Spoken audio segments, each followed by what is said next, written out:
huge game for seeding purposes. We also have the Ottawa Owls traveling on the road up to Knoxville. Well, not really Knoxville. On the road at Maryville. And that should be interesting to see if Ottawa can do that. Both teams come in 6-1. We also have my two favorite teams, Copper Basin and Lookout Valley. Lookout Valley should roll that one pretty easily, in my opinion, but who knows? Could be wrong there. Also, we have the other game of the week, and that's South Pittsburgh, and that is Whitwell. In Whitwell, that game is probably packed. I haven't seen a picture of the crowd yet on the TV, but I would assume that crowd is packed. They did open the stadium in Whitwell up at 4:00. Heath Thacker has been updating on Facebook all day with that, so should be interesting. That one will be a fun one to follow. We will do so. That one pits two teams that are both undefeated. Whitwell 7-0, Old South Pittsburgh 7-0. Hudson Petty, the running back for Whitwell, won the Times Free Press Player of the Week after their upset victory of Trousdale County up at Trousdale County, which, if you remember, everyone, that was the Tennessee Titans Tennessee game of the week last week, and it lived up to its billing, went to overtime. Big win, 13-7 for Whitwell. That was a big win for Whitwell last week, and, that it was a nail-biter there to the end. It was, and it was impressive. It's been a long time since I've seen a score like that. Uh-huh. So low. Again, well, I say a score that low. A score that low with teams that are actually good. It's rare to see a score that low with teams that are actually good. There's some other really good games going on. If we move to Georgia, there's Lafayette at Ridgeland. Lafayette is 4-3. Ridgeland 4-2. Ridgeland on a 4-game winning streak after losing to Troup County. That was the last time they lost, and that was the second week of the season.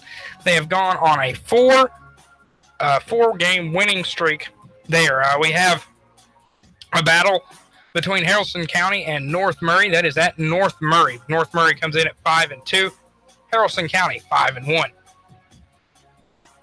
We also have a game between Murray County and Calhoun. Murray County winless at 0-7. Calhoun undefeated 6-0. So that one will probably not go very well. Pickens 7-0 travels to Northwest Whitfield. Northwest Whitfield 4-2. So those are some of the big Georgia scores. I'm already ready. You're ready for the fifth quarter show. I'm already ready. Yeah, I am. But before that can even happen, we're going to go ahead in just a few seconds here. We're going to kick it out to Sam Jordan and Keon Rose. They are at the McCallie School for Baylor. McCallie, that's the AMCO Transmission Total Car Care of Chattanooga game of the week. Right, and the other game, too, that we're going to be following is Red Bank and Brainerd. I don't know if you said it. I didn't. Okay. I didn't. Okay, well, that's good. That's why I'm here, so. You didn't let me finish my spot for Thompson and the crew out there. You know what? I'm just going to sit down in my chair. You should. You should just sit down in your chair. Just turn your mic off, Jason. Just turn your mic off. Again, it's the AMCO Transmission and Total Car Care of Chattanooga game of the week between Baylor and McCallie. And if you go out to AMCO Transmission, you want to do it the Thompson Petway way. Did you stay up all night memorizing that? I didn't. I'm pretty sure I've just said that one so much since August that one's ingrained in my head forever. So you go to sleep at now remembering that AMCO. Yeah, AMCO Transmission, Total Car Care of Chattanooga. It's a lot for you to say, though. It is. It is. AMCO Transmission, Total Car Care of Chattanooga. Bingo. Thank you, sir. You're welcome. See, look at me. I'm hitting it up. Obviously, also next week, the game of the week is going to be Brainerd and Tyner. But start off your week on Thursday with high school football coverage as Sam, Keon, and myself are at Starbucks 10 North on the North Shore for the Gridiron Gang show. So that's it. But what we are going to do, as it is 7:26, so it's almost time for kickoff out there at McCallie. We're going to kick to Sam Jordan. We're going to kick to Keon Rose for the presentation of the AMCO Transmission and Total Car Care of Chattanooga game of the week. Again, do it the Thompson Petway way. Sam, Keon, go ahead. Take it away. Us on the scoreboard.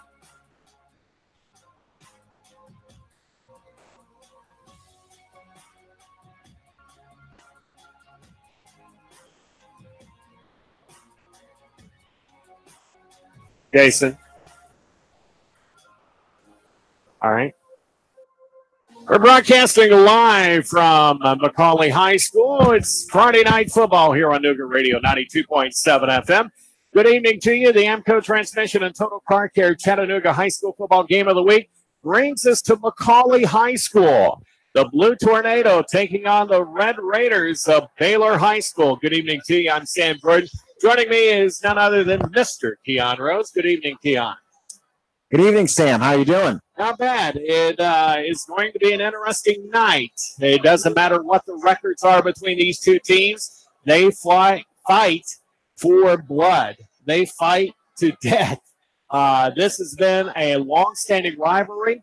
84th meeting getting underway here tonight. It's senior night for McCallie. They had 19 seniors that came onto the field from the football team. And we should have a barn burner of a contest at least through the first half, Keon. At least. I mean, look, you fight for pride. You've got a lot of passion on the line if you're Baylor. I understand that you're the underdog, and by a lot. I believe, I think you got the paper out in front of you. Most everybody picked McCallie, if not everyone. And I think everybody did. One where Baylor goes away easy, at least not early. Baylor's coming into this game with a 3-4 record, 1-2 in the region, whereas McCallie is coming in with a 7-1 record. And in the region, McCallie is 3-1. So it will be an interesting matchup. And as I said, it doesn't really matter with the records. These two teams have got a long-standing history of playing hard all the way to the end. If you are looking for a ticket to get into this game, well, you may have to stand. We're on the visitor side of the stadium here at Pete Potter Field, and I'm telling you, there's not an empty seat over here on the Baylor side. And looking across over to the home side, there ain't a single seat open. There are a ton of people that are on the track area at the south end of the stadium. Hardly anybody's over on the north end of the stadium, but I'm telling you what, Keon, this is a prime ticket here tonight. It is, and you can tell by the way that not only the stands are full, but we were coming in, the parking lot is full. It's hard to find a place to wind up. And, yeah, this one is a packed house, and you expect the crowd to be involved. McCallie, a great home team, but they did lose their only game of the season here at home. No, that was against a tough team in Brentwood Academy, which was also a place where McCallie's coach used to be at for a short period of time until he came back in 2012 to take over the Blue Tornado program once again. He had been here before, and that being Coach Ralph Potter, and he's actually following in the footsteps of his father, Pete Potter, that coached here for 20 years at McCallie. And so it's a long tradition for the Potters to be involved. And McCallie getting ready to come out here a little bit, but here comes the captains for Baylor. Baylor fans in front of us are all standing here, and we got the captains coming over for McCallie here in just a moment. But I tell you what, Keon, this is going to be a fired-up game, a lot of intensity.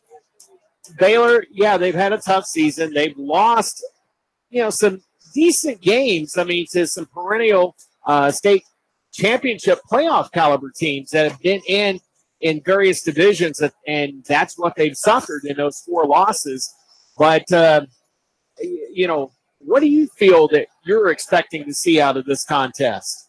I am expecting to see a dominant McCallie team. We've seen them all year do a variety of things, especially on the defensive side of the football. They have Chris Bowman, who has 6 sacks on the season. Quindarius Dunnigan leads the team with 52 tackles. So this is a team that's stout defensively, but then offensively, you look at what they're able to do with the quarterback position. The quarterback, D'Angelo Hardy, 8 touchdowns rushing, 8 touchdowns passing. That's a total of 16 touchdowns on the season. 957 yards on the ground. The man is by himself, nearly 1,000-yard rusher in a high school season. Yeah, And we're not even season schedule. So, I mean, you look at what they're able to do as they run out onto the field. They are a dominant team. Baylor has some playmakers, though.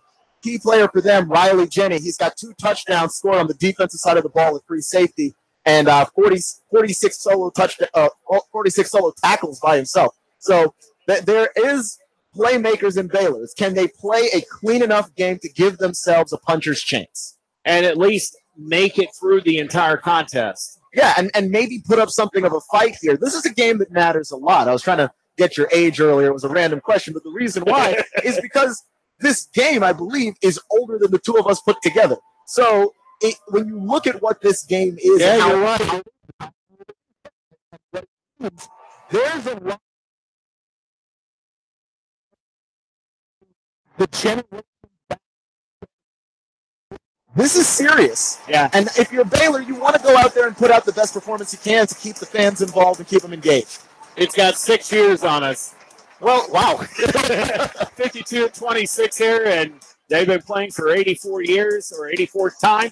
But I'm telling you what, the electricity is off the charts. And, Keon, if you can catch who is going to get the coin toss here, we just want to remind you, don't forget, coming up on Wednesday, NoogaRadio 92.7 FM, the Salvation Army and Walmart and Supercarniceria Loas working together along with some other great sponsors, including Apollo Hair System, Chattanooga Roofing Contractors, and many others.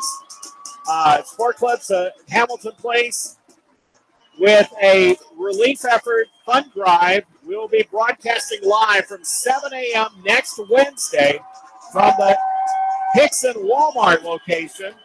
The entire NoogaRadio staff are going to be taking turns throughout the day. I'll kick it off at 7 a.m. And we are hoping that you can come out and help our neighbors out in Florida, Georgia, and Alabama that have been affected by this hurricane. And Chattanoogans have always came through to help when the time of need. And we're asking that you can do that here this coming Wednesday from 7 a.m. to 6 p.m. at the Hickson Walmart with NoogaRadio 92.7 FM. Keon, what did we get here? We have a team walking out on the field here in Baylor. They look very confident. They're ready to go. They, I believe, won the toss. So I think they're receiving here to start the game. Well, like I said, we're over here on the visitor side along Radio Row, and I'm telling you what, we've got the Baylor faithful right in front of us and the band just to the side of us. So if the music overdoes us, we apologize ahead of time. But I'm telling you what, it wouldn't matter if we were on the Baylor side or the McCallie side, Keon. No, it really wouldn't. I mean, their band is just as loud as this Baylor band here on this side. That student section, by the way, is live, as the kids say. I mean, they are on top of everything. So, look, the noise in the stadium is going to be unreal. It wouldn't matter where we were sitting. We are in for a big-time rivalry game, the biggest that Chattanooga has to offer, and it can't get any better than this. McCallie's going to be kicking off here. And doing those duties, I believe, is number 20, Jack Conklin. And McCallie getting ready to kick off here to Baylor. Let's see what Baylor can do. Get started out of the chute.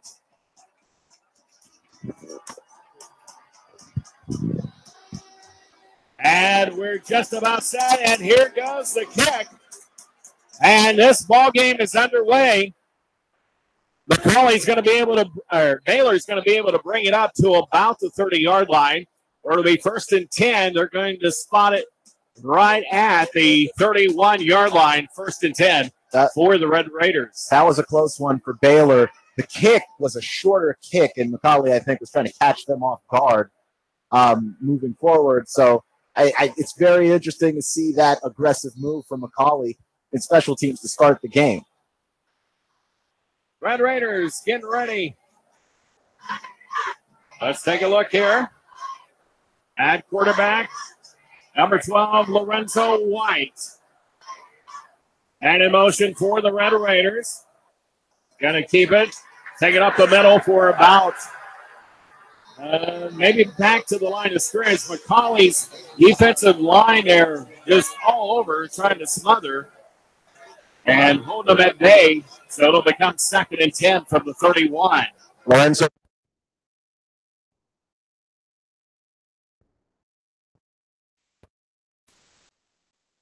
Beautiful night for football.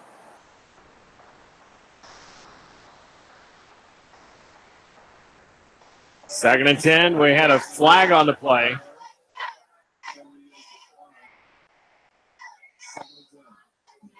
And I think they took the flag back. I don't think it was a flag. Trying to capture what's going on there. Clock rolling, 11:40. Just underway here at McCallie High School. It's senior night here at McCallie. Baylor with the football. Trying to take it back up the middle. Running back coming in late. Getting. It's still kicked over to McCallie. Puts it up.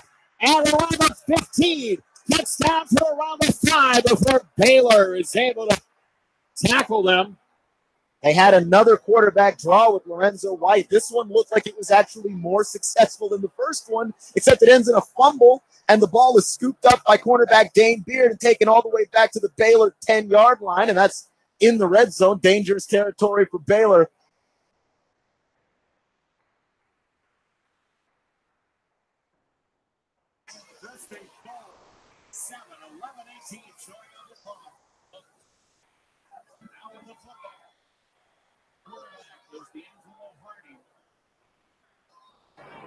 And Hardy underneath Central step back.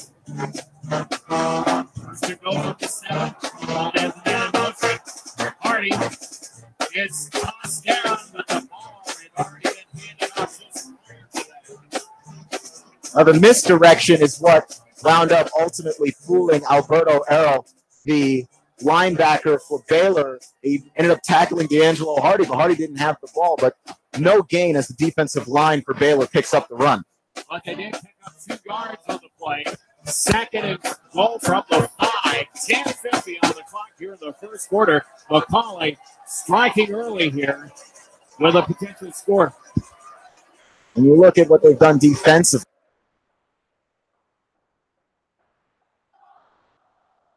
of about maybe 2 yards on that play. 10.5 clock rolling here. It'll be 3rd and 2. So it was a gain of 3. Yeah, they ran that same play again, so they must really believe that it'll work. They're just going to keep hammering Baylor back into the goal line until they break through and wind up with a touchdown. Look for D'Angelo Hardy here. And a touchdown run. Beyond the 3 touchdown. Blue Tornado at 10:30. 10:08 here in the first quarter. And a 2-yard TD run here for McCallie. They get on the board 6-0. And let's see here. D'Angelo Hardy was the one that wound up rushing it into the end zone. He kept it that time. They kept using that misdirection. And then finally, right when they believed that Hardy wouldn't push it in, that's when they decided to let Hardy keep it and bounce it in 2 yards into the end zone. Stone Roebuck takes the place-kicking duties and puts it right up through the middle. It's now 7-0 in favor of McCallie. We're going to take a timeout. We'll be back in a moment. You're listening to the AMCO Transmission Total Park Air Chattanooga High School Game of the Week on NoogaRadio.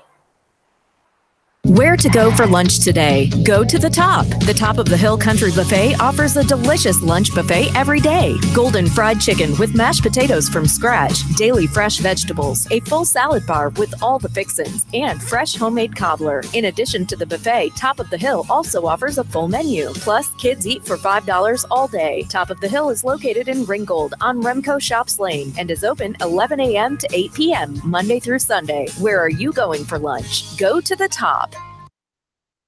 Chattanooga State brings you Dinner of Firsts, presented by First Tennessee and Morning Point. The event will be a roast of community leader David Wade, who's a first-generation college graduate, and will be held at the Chattanooga Hotel on Thursday, November 29th. Proceeds of the event fund scholarships for first-generation students. Those roasting David include Todd Crawford, Joe Ferguson, Richard Rogers, Steve Rogers, Justin Wade, and Aaron Webb. For more information about Dinner of Firsts, visit chattanoogastate.edu/DOF. Man, you sure you know what you're doing? Yeah, I worked with my dad on his truck all the time. Just one more bolt to go. Yeah, wrong bolt. Today's truck ain't your daddy's truck. For repairs on today's vehicles, you need AMCO Transmission and Total Car Care of Chattanooga on Lee Highway. Stay on the road, not in the garage. AMCO Transmission on Lee Highway. Get it done the right way. The Thompson Pet Way. Yeah, I just put that anywhere. Listen to that. That's the sound of power and the call of the open road. That's the sound of the newly designed 2019 Indian Chieftain Limited. Yeah, Indian. It's more than a bike. It's an experience and an American icon. The place to find it, Indian Motorcycle of Chattanooga, along with their entire new 2019 line. The open road is calling. Answer the call. Go to Indian Motorcycle of Chattanooga. Just look for the sign on 153 and Amnicola. Indian Motorcycle, the true American original. It's that time of year again. For the 7th year, Wings Over North Georgia Air Show will be Saturday, October the 13th, and Sunday, October the 14th. You'll see some of our government's finest assets flying in the world today. The rarely seen Air Combat F-22 Raptor demo team and the A-10 Warthog will both headline the show, along with Tora, which is the reenactment of Pearl Harbor to include pyrotechnics. Patty Wagstaff and Michael Goulian, both world aerobatic champions, will be showing off their amazing skills, along with numerous other aviation rock stars. On the ground, you'll be able to experience military static displays and even have an opportunity to ride in a Huey or Cobra helicopter. Wings Over North Georgia is an action-packed way to spend a weekend with your family. You can even camp on the grounds. The Richard B. Russell Regional Airport is the place for all the action on October the 13th and the 14th. For tickets and camping reservations, visit wingsovernorthgeorgia.com. Hey, dude, check this out. Have you ever seen one so big? Whoa, look at the size of that. This little itty-bitty one. Wow, that's really small. They have them big, small, and everything in between. You'll always find the biggest variety of knives at the knife shop at Frost Cutlery in Ottawa. We're talking about over 40 brands of knives, including Benchmade, WR Case & Sons, Booker, and all the Frost Cutlery brands. Now, Sam, you've been to the cutlery shop. Is it amazing? Spectacular. The knife shop at Frost Cutlery in Ottawa. They have knives, swords, kitchen knives, ammo, and reloading supplies, plus survival gear. It's the knife shop at Frost Cutlery. They're open 7 days a week. Hey, girls, you're going to love this. We're going to the knife shop. Hey, let's not tell them they have ammo and loading supplies. The knife shop at Frost Cutlery open 7 days a week. You'll always find the biggest variety of knives. You're going to love the knife shop at Frost Cutlery in Ottawa. The knife shop. And tell them David Toulis sent you. Chattanooga Morning News with Russ and Val. Weekdays from 6 to 9 a.m. on NoogaRadio, 92.7 FM. Listen to that. That's the sound of power and the call of the open road. That's the sound of the newly designed 2019 Indian Chieftain Limited. Yeah, Indian. It's more than a bike. It's an experience and an American icon. The place to find it, Indian Motorcycle of Chattanooga, along with their entire new 2019 line. The open road is calling. Answer the call. Go to Indian Motorcycle of Chattanooga. Just look for the sign on 153 and Amnicola. Indian Motorcycle, the true American original. For the Tornadoes, but not as good, obviously, as it was earlier for them when they started on the 10 and they chipped their way gradually in for a D'Angelo Hardy touchdown. But this is still great field position. It's not exactly what Baylor was looking for when they first started this game. They need something to happen, especially on the defensive side of the ball, where a lot of their playmakers are. Timeout taken here. 7-0 in favor of McCallie after getting that fumble recovery and running it in. So let's see here with this timeout being taken. And we'll see here what happens with the possession here. Don't forget, we'll check in with Nick and Jason back at the station later on tonight with the Chattanooga State Community College Fifth Quarter Show. They'll give you all the scores and the highlights of games all throughout the Tennessee Valley region. And, of course, we'll have in-game score updates as well. McCallie coming back out onto the field. And now here comes Baylor. Baylor trying to get something rolling here. I got McCallie on offense now after Baylor had to punt it away on a 4th and 22. And after that punt, let's see what McCallie can do here. Other than that fumble, pretty good field position for the Blue Tornado. They give a handoff on a motion, but Baylor was able to sniff that out pretty quickly over on the far side, right in front of the McCallie bench. And Keon, that's got to be a big boost here for the Red Raiders. Well, they have to get something going. Actually, that wasn't a handoff. It was D'Angelo Hardy just keeping it himself, but they found him, and they brought him down.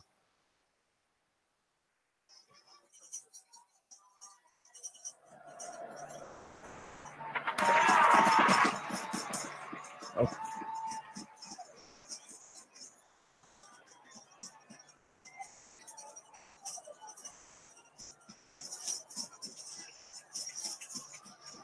.6:52 remaining in the first quarter. 3rd and 10. Ball on the 45. McCallie's on.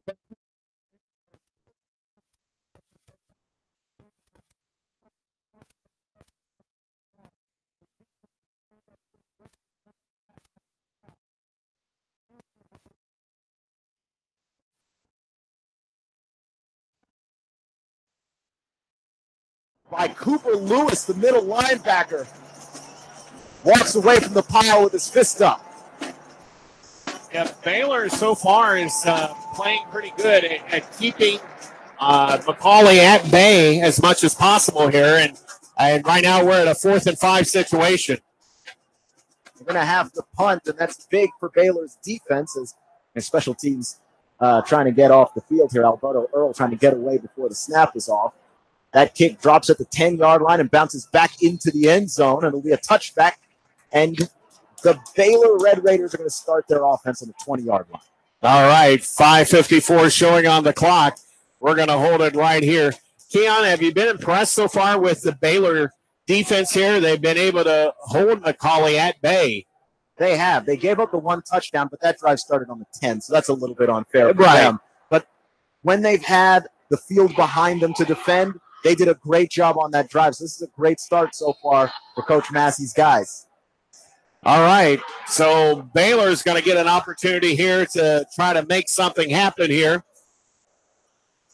I formation. And we get an official timeout here. And Baylor's going to take a quick timeout here. So, I wonder what the strategy is here behind taking this timeout here with 5:54, Keon. I'm not sure, but I think part of it has to do with this offense and what it's supposed to look like at this point. We saw Noah Martin, their running back, line up in the shotgun as quarterback again. And does that mean that they've given up on throwing the football? Is Lorenzo White okay? We haven't seen him in 2 or 3 plays now. You're going to have to figure out what you're doing offensively if you're Baylor. This could not be the start that you wanted. And you're still very much in this ballgame, but you need a boost. You need a kick. Another big game going on in the region that we'll be checking in on is Lafayette and Ridgeland over at Ridgeland High School. Also South Pittsburgh and Whitwell. Hopefully I got Nick's approval on that one, but who knows? It's close enough. Yeah. That's going to be a region championship decision maker here tonight. So a lot of good games going on as we get in to week number 8 here of the high school football season, and Nick and Jason will get us all up to date on everything going on there.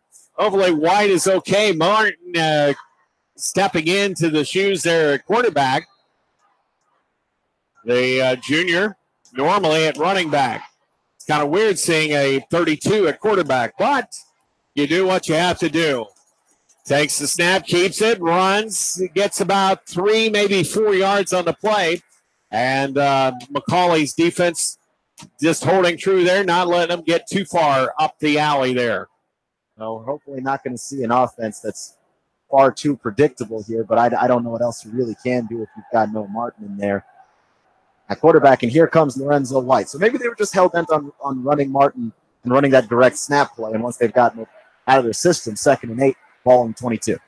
2nd and 8 indeed. White is back into the game.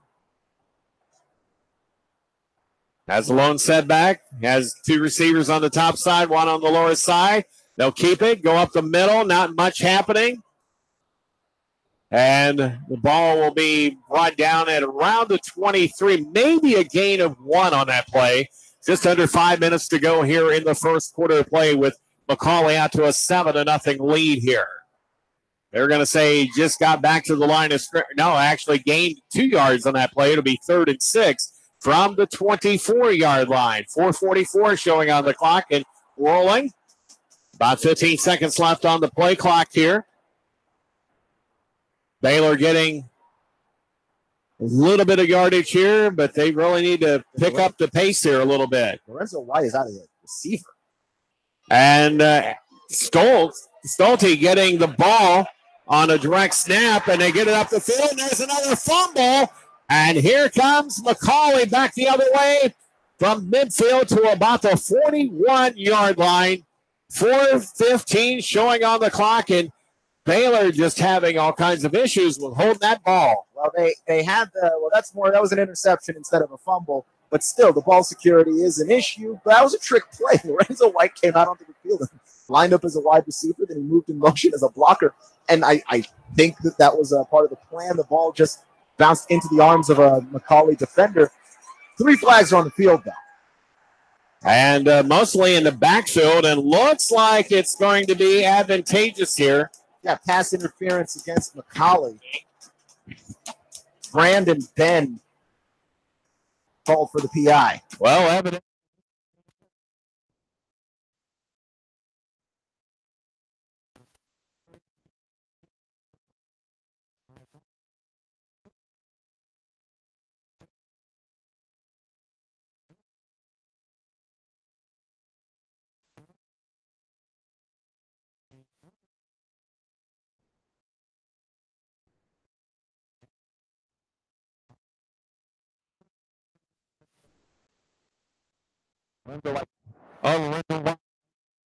Issue.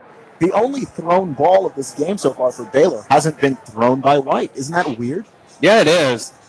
I think that's a little bit strange. I mean, he's run the ball a ton, which is nice, but I don't know that to be his game.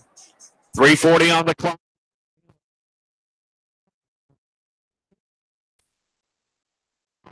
Lone receivers on each side. And a quick handoff in the backfield. And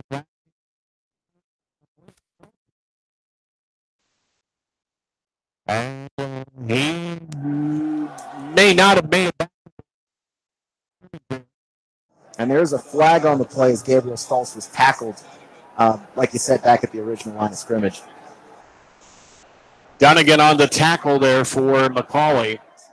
And this is going to go against McCallie.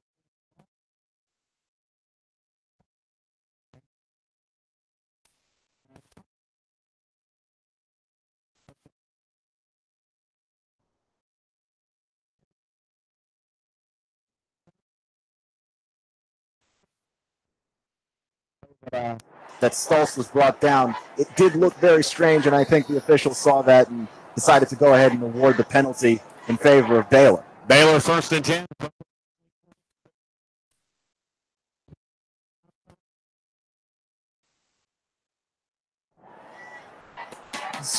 Looks like number 5, Stone, with the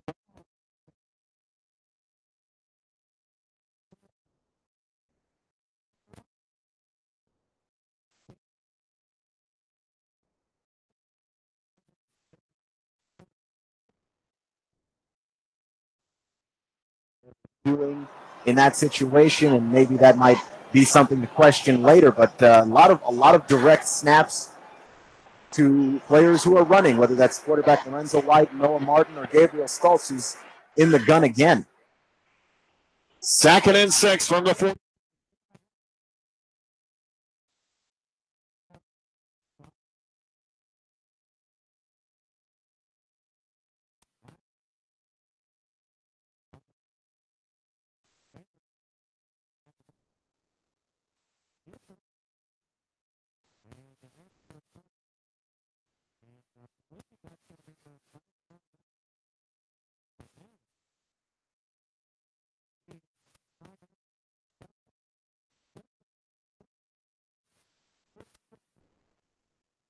behind the team that's the underdog and knows that they may end up having to use those timeouts in more of a 2-minute drill situation coming up to have. They don't have any of those now.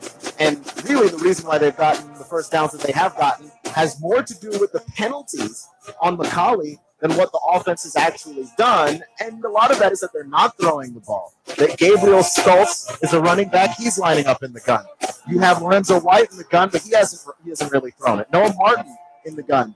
And then your other rusher, Santry Balfus, is also a running back, and he's lined up in the gun. Yeah. Who's throwing the ball for Baylor? Are they going to throw the ball? All right.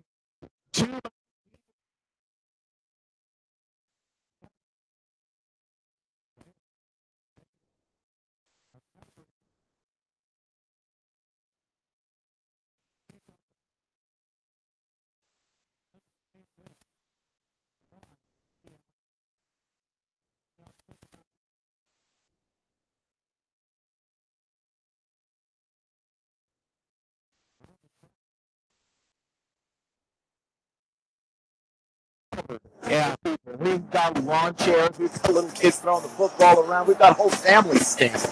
All right, Baylor getting ready to try to do something here. Changing things around. Right.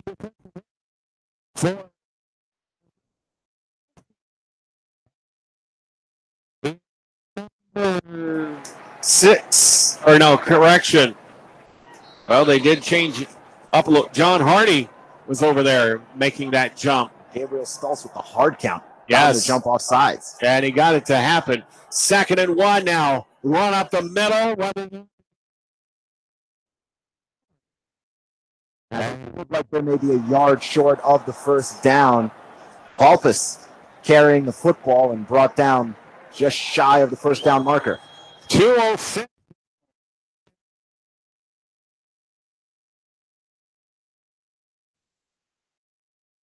Hey, they went. The nose of the football crossed the first down marker, and that's all you need sometimes. Well, as we said, penalties are perfect.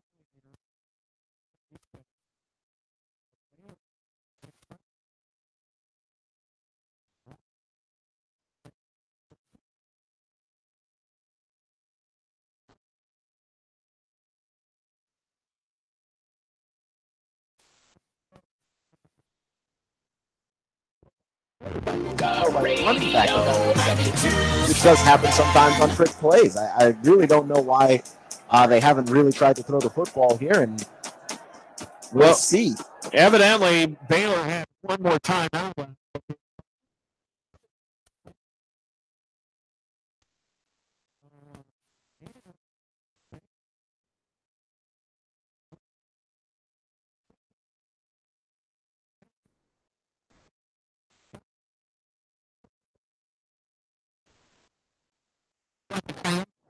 So going on right now, we have a few scores to update. Lookout Valley over Copper Basin in the first quarter. That's 12-0. Anderson County leads in the first quarter over Chattanooga Central 21-0. Loudon leads Sweetwater 15-0. Tyner over Tellico Plains 14-0.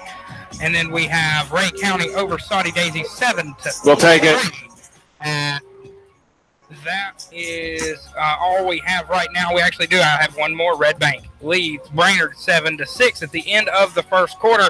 Red Bank leads just by the 1 because of a Brainerd missed extra point. And the Saudi Daisy game is at the end of the first quarter as well. So we are moving on. Sam, back to you for the AMCO transmission game of the week. Baylor, McCallie. Back here.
from Lorenzo White.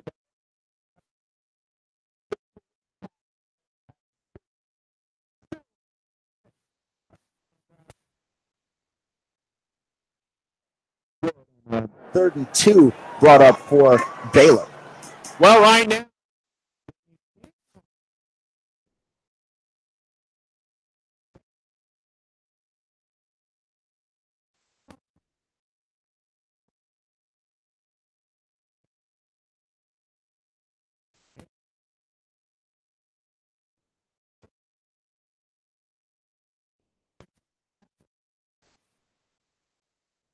When it comes to sports, you can count on great, exciting sports action on NoogaRadio 92.7 FM. Cash, cash, cash, and more cash. Get 8.1% return on your money. Rick Davis can turn your cash into real money. Gold and silver bullion. American Eagle Gold. The banks give you a measly 1.9%. At Rick Davis Gold and Diamonds, you'll get 8.1% return on your money.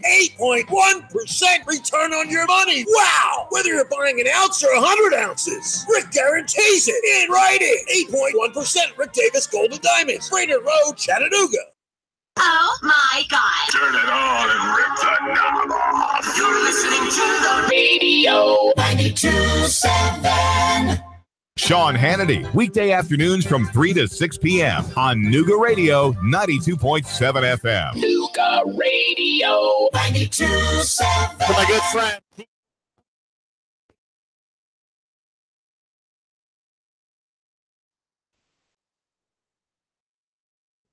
Just stand by idly and let McCallie run all over them.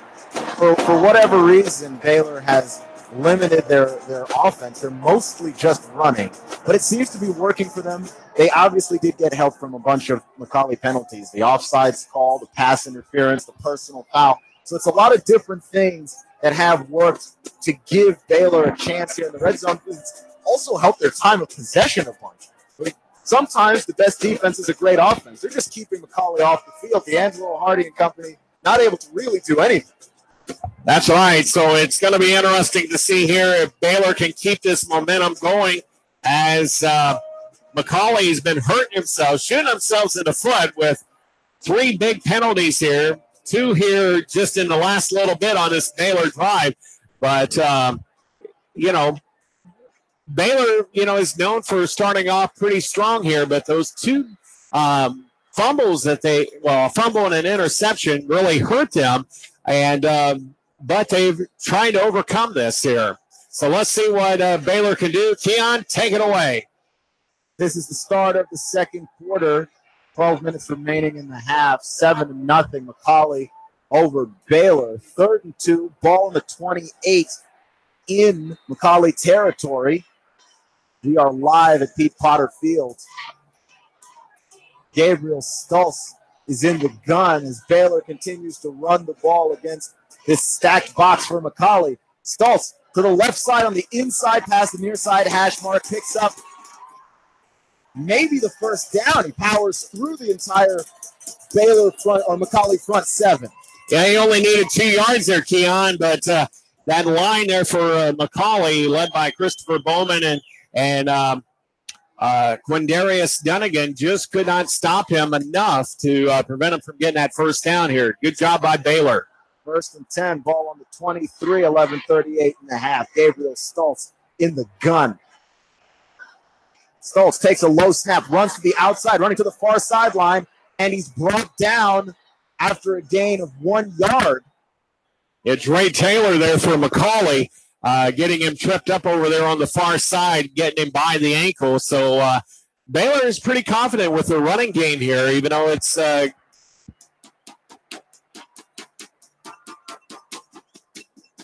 2nd and 8 on the 21.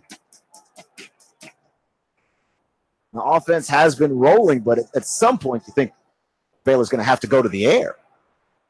Quite possible, but with that, McCallie taking their first time out here of the game.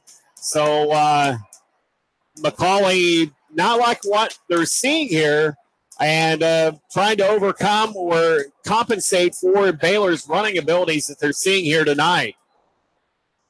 And this is one of the reasons why the time of possession has been so long. Baylor has been finding time after time that they've been able to get first downs. I mean, yes, the penalties have been helping, but they also have rushed for some pretty hard-nosed first downs on this drive as well that started midway in the first quarter and is still going. So Phil Massey leading his play calling duties here. He shares that with Costamadio for Baylor. Stoltz in the gun. He's got two receivers to his left, and he's got Noah Martin just beside him as the back. He shouts some new orders to the offensive line. Takes the snap, hands it off to Martin. Martin running to the near side, turns the corner, and he's dragged down by Chris Bowman, the middle linebacker. Drag down, it was more like forced down. Well, Chris Bowman jumped on his back and pulled him. Yes, Martin's a big guy. that's a big guy to bring down. Yeah, you bring him down any way you can. 10:58 in the half, 3rd and 6, ball on the 19. Gut check time for Baylor. Stoltz in the gun. No wide receivers. Stacked offensive line, and we've got a flag. No, we've got a timeout. Yeah, another timeout, and of course it only can be taken by McCallie. That's their second one here just in the last little bit. We want to apologize once again. We're right next to the Baylor band. We're on Radio Row here, but the Baylor band is right next to us, and it may be coming across on your radios or on your internet or however you're listening to us, maybe on the mobile app. And they may get a little louder than us. We can't really help that. Us and all the other radio stations are affected by it, so we want to apologize once again. But Keon here, McCallie calling a second timeout here just in a short instance here. A little bit nervous here on this defensive stand here.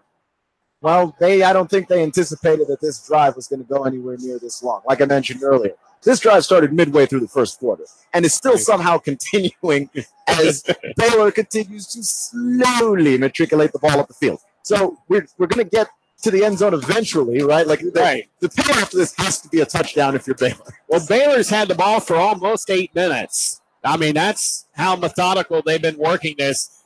Hardly any passes. A couple penalties in this drive, but Baylor is hanging in there. Lorenzo White back at quarterback. He's in the gun. Noah Martin to his left. He fakes the jet sweep. He drives back. He throws the back shoulder throw to the end zone. And it's caught. That's a touchdown. Taken forward in the back corner of the end zone. Sees this ball going up 7-7. That's an Apollo Harris Systems touchdown. All right. So with that, Baylor gets on the board. Now let's see.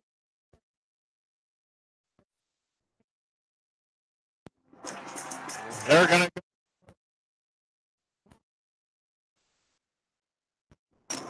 Baylor.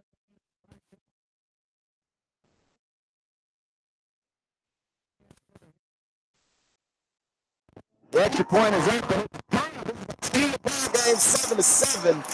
Who would have thought? 10:38 remaining in the half, and Baylor tied with McCallie. You're listening to the Amco Transmission Game of the Week here on 92.7 FM NoogaRadio. We're going to take a break.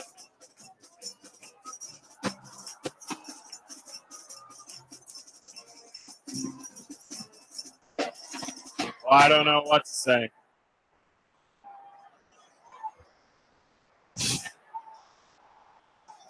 Keep this at a 30 if you can.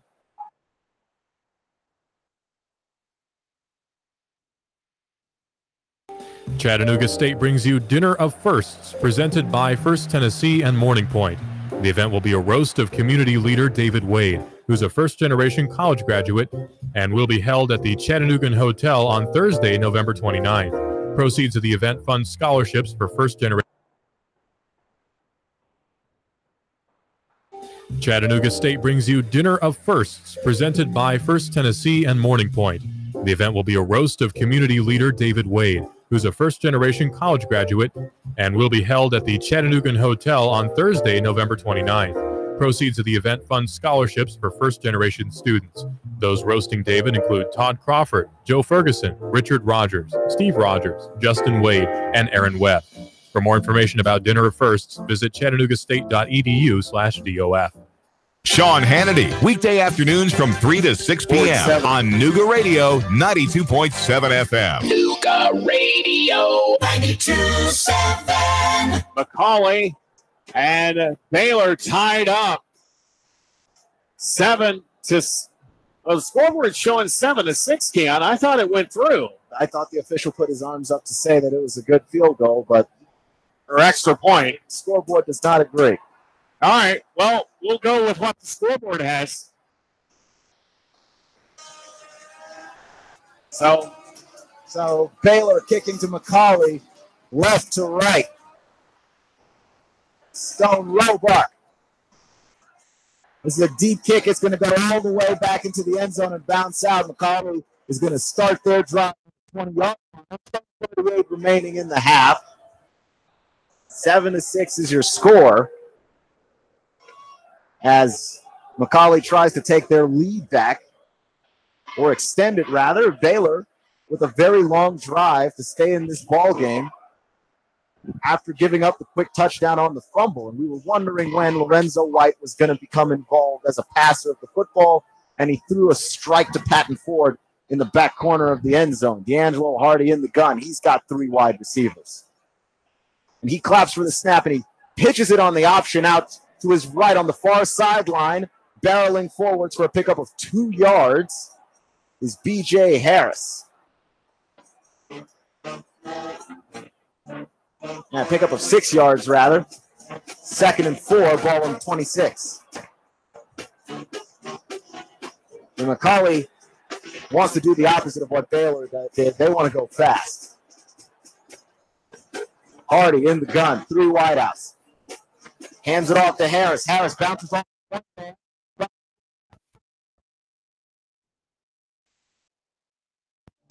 At the 26-yard, no gain.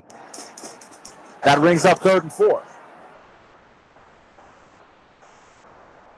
9:47 in the half. 3 and 5.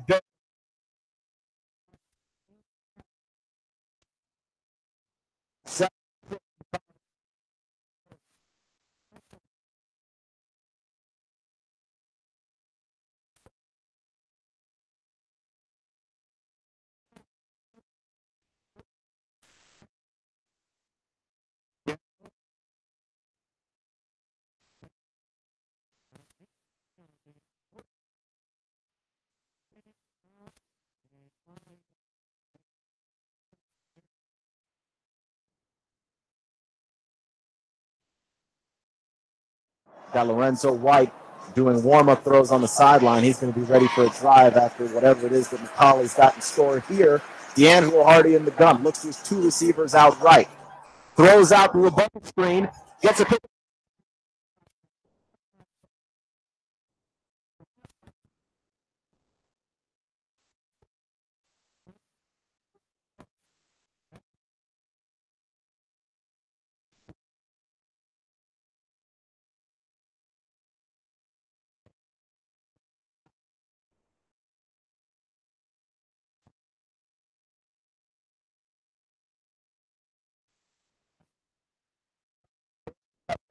And they were able to tackle him before he was able to break free. D'Angelo Hardy takes the snap, throws upfield, and that's a short pass into the dirt. Ball dropped at the 45-yard line as receiver Thomas Bird was at the 40 in Baylor territory. One thing I know.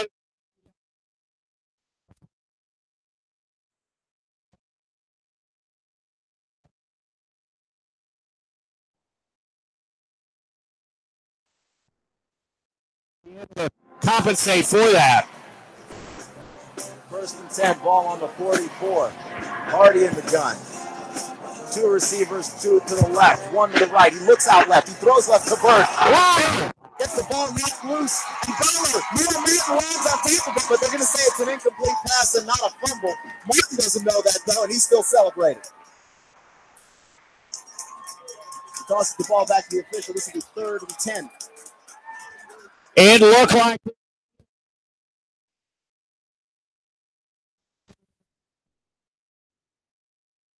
but the one player there that on the offensive side for McCallie didn't know whether to pick it up or not, and Baylor says, well, why not?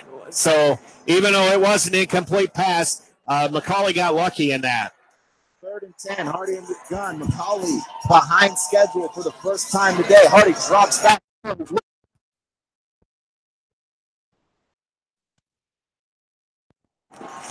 Good coverage by Baylor on that play over on the far side. I mean, McCallie was going deep no matter what, and with it being 4th and 10, Baylor might be able to get some decent position here to start their next drive here after getting their first offensive score here of the night.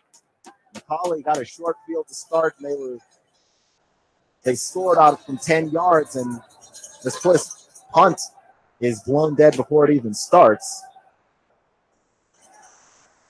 But that's the only points that McCallie has scored. They haven't had much of a drive going ever since then. They had 1 3-and-out, and they picked up a couple of first downs on this drive, but they weren't able to get across midfield. 8:23 on the clock. Redo 4th down. Penalty against Baylor, so the gain of 5 yards not enough to help out McCallie. They'll have to punt anyway. Kick almost got blocked there for McCallie, but the ball's going to roll out of bounds over on the far side there. So that's probably a smart play for Baylor to just let it roll out. And with some decent field position here. They would have had to receive that in traffic. Christian Moore was the return man, and he made the smart decision. He saw the ball coming. He saw he had nowhere to go, and he ducked, and he ran out of the way so the ball wouldn't touch him, and it just barely got by him, too. 8:14 showing on the clock. 7-6 on the scoreboard in favor of McCallie. Even though I swear, Keon, it looked like it went right through the uprights on that extra point attempt, but we'll clarify a little bit later when we get an opportunity here. And we have a flag on the play that advances Baylor up forward. They're going to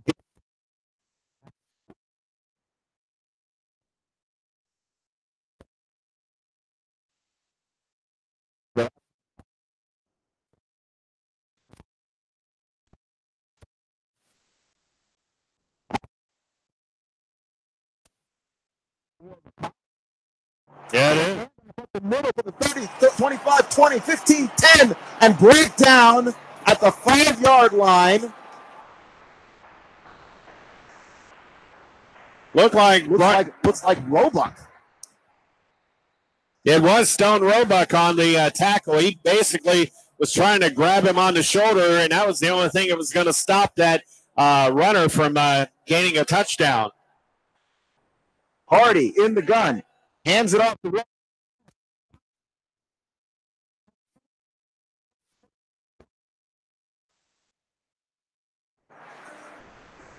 No touchdown signals. Ball on the half-yard line. So that penalty on the punt to Baylor gave McCallie another first down, and McCallie is taking their second chance at life all the way to the goal line. Hardy in the gun. He fakes the handoff, and he goes. Roebuck walks into the end zone for an Apollo Air Systems touchdown. McCallie goes up 13-6. It was amazing.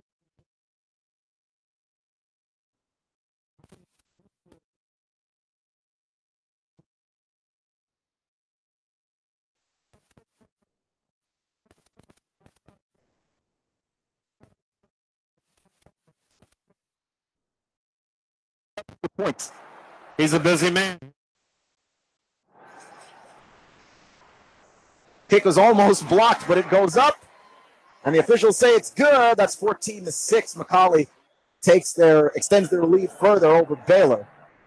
You're listening to the AMCO Transmission Game of the Week here on NoogaRadio 92.7 FM. We're going to take a break. Back to the studio with Nick and Jason. Thanks, Keon. So just want to get everyone up to date on a few scores that are going on around the area for us. So Ridgeland leads Lafayette. Make it a 30. 28-0. And North Murray trails Haralson County 6-0 in the second quarter. And Lakeview Fort Oglethorpe leads Cahola Creek 13-6. And we will move to some South Pittsburgh and Whitwell. No update on that score yet. Anderson County up 27-0 on Chattanooga Central. Tyner leads Tellico Plains 21-0. Lookout Valley over Copper Base.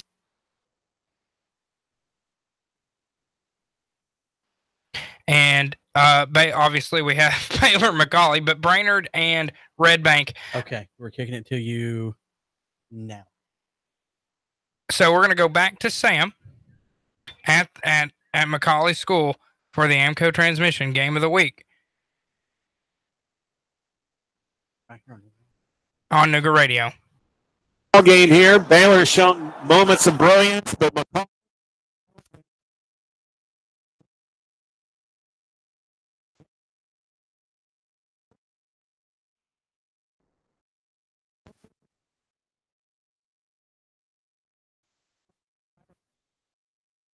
Penalty free, and then they had back-to-back penalties that advanced McCallie for an automatic first down, and they didn't waste any time. 7:24 in the half, 14-6. McCallie, the Blue Tornadoes, leading the Red Raiders, kicking right to left. Back to return for Baylor. Gabriel Stultz. The kick is off, and it's going towards the right. It's a shallow kick at the 30-yard line. It's brought up to the 40, falling forward. And that's where we're going to start this drive for Baylor. It's going to be interesting to see.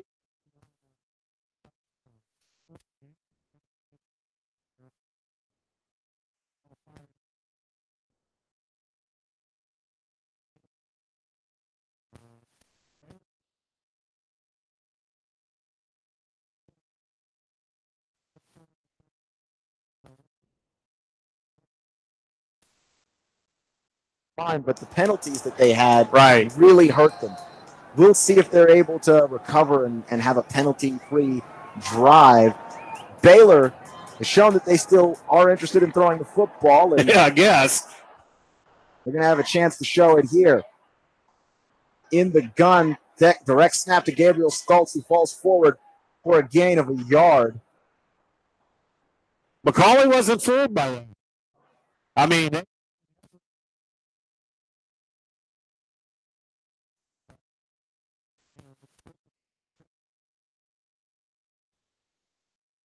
running back, and every time he's been in, he hasn't thrown the ball. So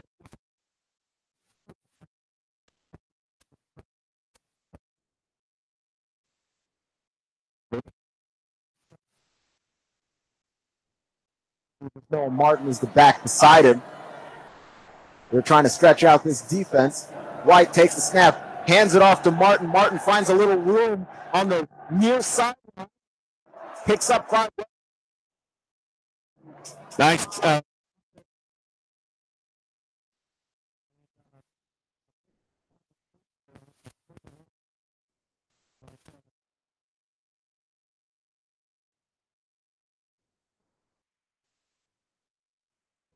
Against McCallie, 6:06.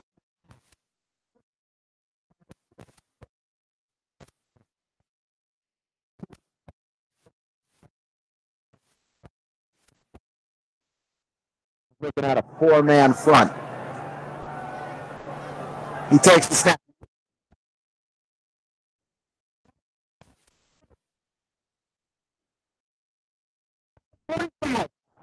Knocked down at the 47-yard line, just shy of half field. Cameron Watson.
Hardy in the gun. 2 wide receivers. 2 backs in the backfield. Claps for the ball. Hands it off to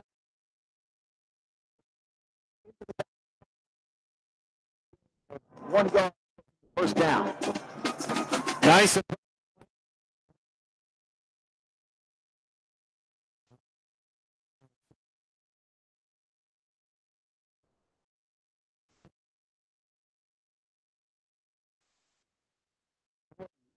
.440 in the second. Hardy in the gun. 3 wide receivers. Keeps it as he moves to his left. Tries to spin. His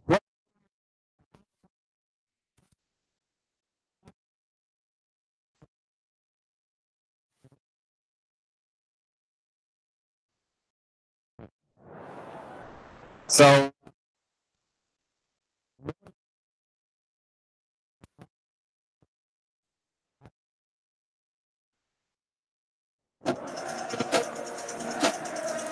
4.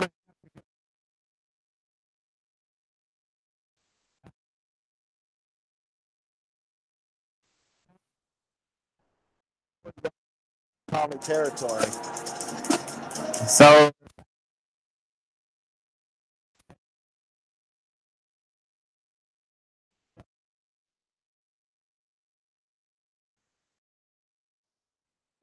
six is the lead. McCallie over Baylor. Yeah.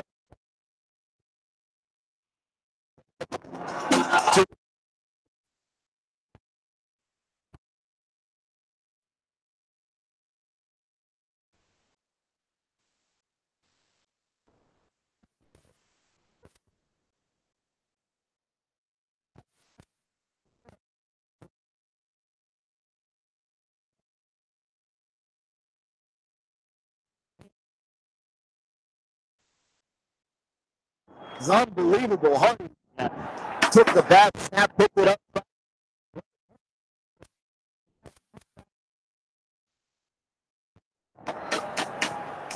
Baylor gets another shot at life. 407 and a half. Lorenzo White in the gun. White's going to move out to wide receiver, and Stoltz is going to move the quarterback in the gun. Stoltz takes the snap, runs right up the middle, gains nothing. You know what?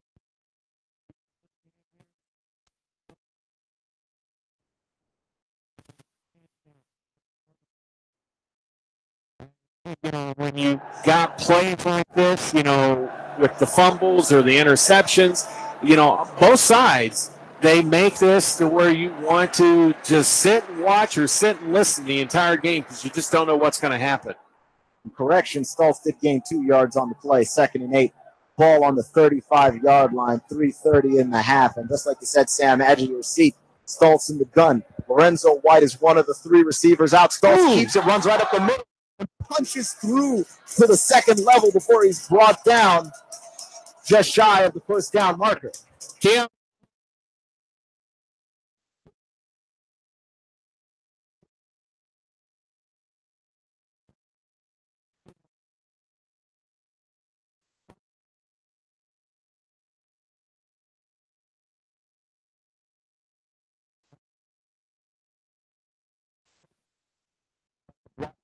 Front of him. That actually is the first down. Ball on the 27-yard line. 2:56 remaining. 14-6.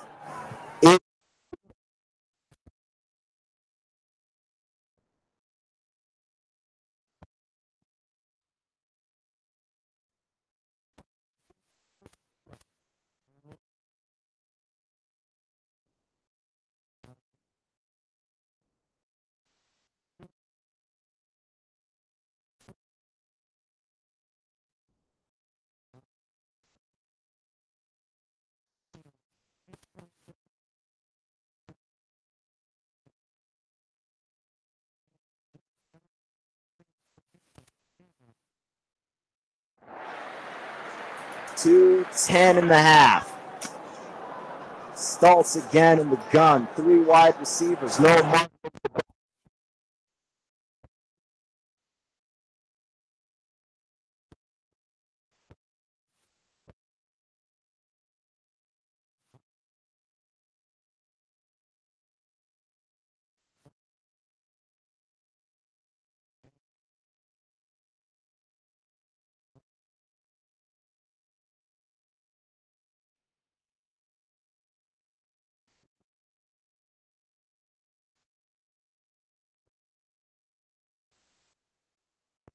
6, ball on the 23.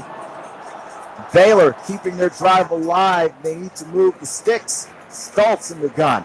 3 wide receivers. Stoltz runs out to the right side. Jumps a defender and gets pushed out on the near side. Christopher.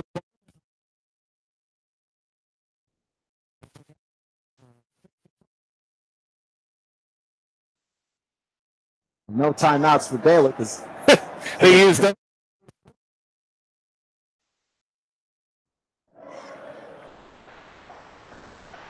Time management.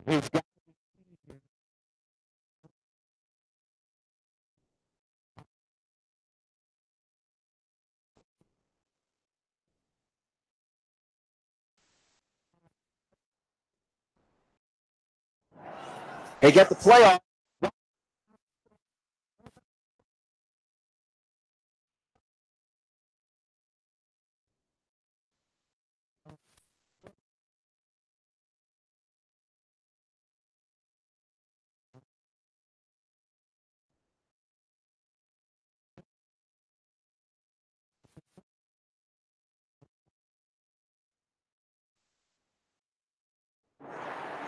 That is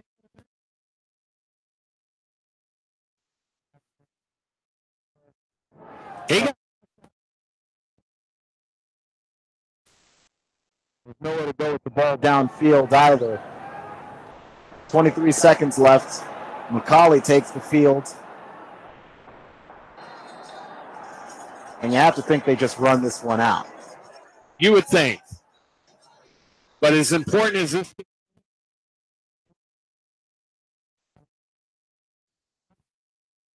Two flags. Oh, yeah.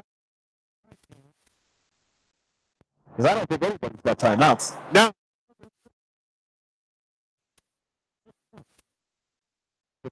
Put on a timeout spree there at the end of the first quarter, beginning of the second.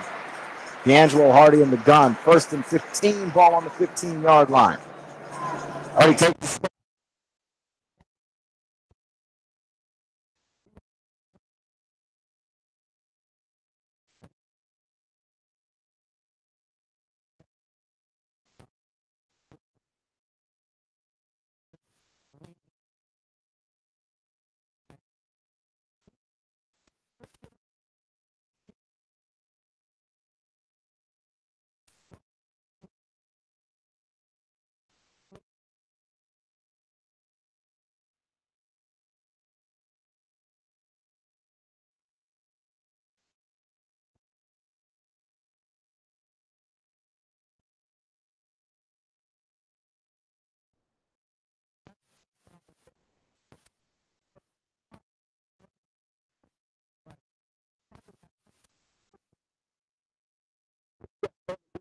plays on that drive.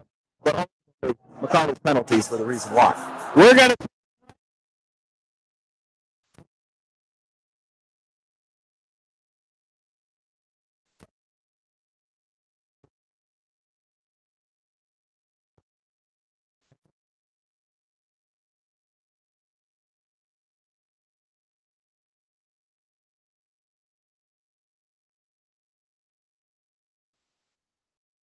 NoogaRadio. Man, you sure you know what you're doing? Yeah, I worked with my dad on his truck all the time. Just one more bolt to go. Yeah, wrong bolt. Today's truck ain't your daddy's truck. For repairs on today's vehicles, you need AMCO transmission and total car care of Chattanooga on Lee Highway. Stay on the road, not in the garage. AMCO transmission on Lee Highway. Get it done the right way. The Thompson Pet way. Yeah, I just put that anywhere. Where to go for lunch today? Go to the Top. The Top of the Hill Country Buffet offers a delicious lunch buffet every day. Golden fried chicken with mashed potatoes from scratch, daily fresh vegetables, a full salad bar with all the fixins, and fresh homemade cobbler. In addition to the buffet, Top of the Hill also offers a full menu. Plus, kids eat for $5 all day. Top of the Hill is located in Ringgold on Remco Shops Lane and is open 11 a.m. to 8 p.m. Monday through Sunday. Where are you going for lunch? Go to the Top. Hey, dude, check this out. Have you ever seen one so big? Whoa, look at the size of that. Look at this little itty-bitty one. Wow, that's really small. They have them big, small, and everything in between. You'll always find the biggest variety of knives at the knife shop at Frost Cutlery in Ottawa. We're talking about over 40 brands of knives, including Benchmade, WR Case & Sons, Booker, and all the Frost Cutlery brands. Now, Sam, you've been to the cutlery shop. Is it amazing? Spectacular. The knife shop at Frost Cutlery in Ottawa. They have knives, swords, kitchen knives, ammo, and reloading supplies, plus survival gear. It's the knife shop at Frost Cutlery. Open 7 days a week. Hey, girls, you're going to love this. We're going to the knife shop. Hey, let's not tell them they have ammo and loading supplies. The knife shop at Frost Cutlery open 7 days a week. You'll always find the biggest variety of knives. You're going to love the knife shop at Frost Cutlery in Ottawa. The knife shop. And tell them David Toulis sent you. Chattanooga Morning News with Russ and Val. Weekdays from 6 to 9 a.m. on NoogaRadio, 92.7 FM. Chattanooga State brings you Dinner of Firsts, presented by First Tennessee and Morning Point. The event will be a roast of community leader David Wade, who's a first-generation college graduate, and will be held at the Chattanooga Hotel on Thursday, November 29th. Proceeds of the event fund scholarships for first-generation students. Those roasting David include Todd Crawford, Joe Ferguson, Richard Rogers, Steve Rogers, Justin Wade, and Aaron Webb. For more information about Dinner of Firsts, visit chattanoogastate.edu/DOF. 92.7 NoogaRadio. Back here at McCallie out on top of the Baylor Red Raiders. We're at halftime. It's senior night here at McCallie as well. McCallie cheerleaders out there doing a performance to entertain the fans here. I'm telling you what, Keon, it's probably the best ticket you could find in Chattanooga tonight. Probably. I mean, I suppose you could probably talk about Whitwell and Shop.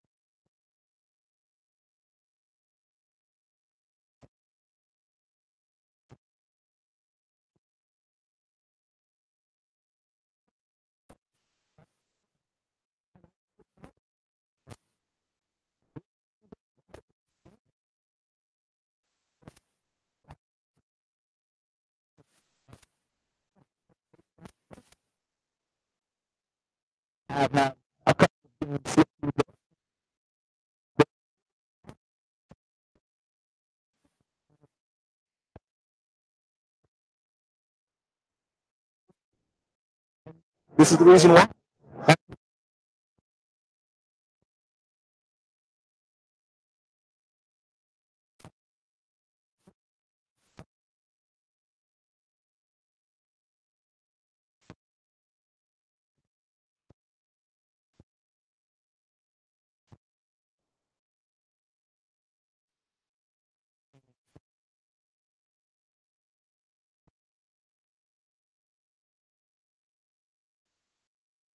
See how it is the penalties have affected both of those teams, because you have obviously the two penalties that Baylor gave up that led to the touchdown that McCallie scored, but then Baylor also had a touchdown drive that they had where McCallie was the one that couldn't stop it with the penalties, the offsides call, with the personal foul, with the pass interference. All of these things are adding up for them, and that's the reason why the score is what it is.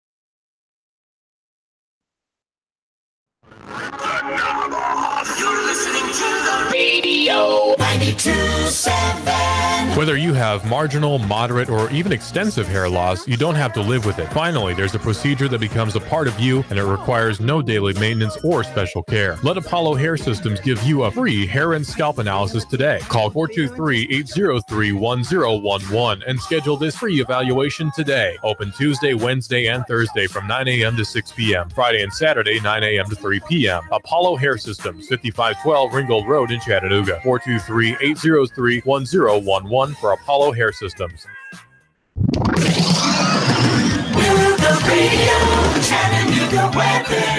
Some high clouds will move in from the west out there through your nighttime. Continued cool and dry, lows near 50. For Saturday, becoming mostly sunny, pleasant highs into the upper 60s. More clouds Sunday. Can't rule out a late shower, but still not too bad with highs of around 70. It's apple season, and now is a great time to visit Apple Valley Orchards in Cleveland for the freshest apple cider and more. Open daily. Apple Valley Orchards, 423-472-3044. And I'm Source 12 Chief Meteorologist Asher 4. 92.7. Man, you sure you know what you're doing? Yeah, I worked with my dad on his truck all the time. Just one more bolt to go. Yeah, wrong bolt. Today's truck ain't your daddy's truck. For repairs on today's vehicles, you need AMCO transmission and total car care of Chattanooga on Lee Highway. Stay on the road, not in the garage. AMCO transmission on Lee Highway. Get it done the right way. The Thompson Pet way. Yeah, I just put that anywhere. When it comes to sports, you can count on great, exciting sports action on NoogaRadio 92.7 FM.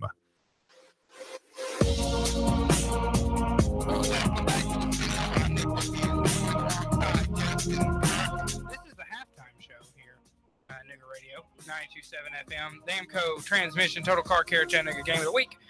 Baylor School versus McCallie School in Chattanooga's probably, and I'm saying this without doing my research, Jason, oldest rivalry? 84th meeting between the two. It is either the oldest or almost the oldest, or it is the oldest. It could be the oldest. And I'll be honest with you, it's a great game so far. Yeah, so good for Baylor to hang with McCallie. It looks like they are causing their own problems, stubbing their own toe with turnovers and penalties. McCallie doing the kind of a little bit of the same thing. So interesting to see. Stubbing their own toe. You know, I'm just looking in the broadcaster's manual. I don't see that phrase. I think it's because I just made it up. Like rocket surgery. Rocket surgery is not made up, okay? Rocket surgery is real. It's a real term because it's a combination between rocket science and like brain surgery. So it's not brain surgery. It's not rocket science. It's not rocket surgery. It's not. Come on. Okay, it's definitely something. Yeah. So our other game of the week, I'm gonna go ahead and give us that update to start.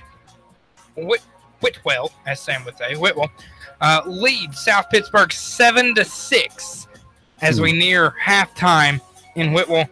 Man, that's close. Yeah, the reason it's 7-6, a missed extra point. Lafayette and Ridgeland are down there battling. Well, it's not really a battle. Lafayette 0, Ridgeland's at 48. I got Haralson County leading North Murray 12-7 at the half. Sprayberry versus Dalton. Sprayberry 6, Dalton 7 at halftime. I got Tryon leading Darlington 14-10 at the half. Gilmer County, Georgia versus Heritage. And guess who's winning? Heritage. 37-7. Good for EK Slaughter. That's right. That's going to be a good win for them. Get them to 3-4 with a chance of still making the playoffs. I got Calhoun 42, Murray County 0. Christian Heritage 14, Bowden 0. I got LFO Lakeview Fort Oglethorpe 20, Cahola Creek 12. That's in the second quarter at last report. Upperman Bees versus the Grundy County Yellow Jackets. The Bees are not being the Yellow Jackets for 14. That's kind of a bug. It's the bug off. Oh, bugger. All right, anyway, we're going to move on. We got Pickens, who tries to remain undefeated on the road at Northwest Whitfield. So far, so good for Pickens. 35-6. It's been slim pickings for Northwest Whitfield. I knew it was coming. Chattanooga Central 0, Anderson County at 41. Sequatchie County leads on the road over York Institute 13-7. That's a battle between two pretty good football teams. York Institute with 1 loss on the season, Sequatchie County with 2. It's an important game. I have Lookout Valley up at halftime over Copper Basin. That's 26-0. we have Tyner up on Tellico Plains at halftime, 41-0. Get ready for some rolling clock. Loudon 35, Sweetwater 0 in the second. Same thing. Get ready for rolling clock there in the boy. second.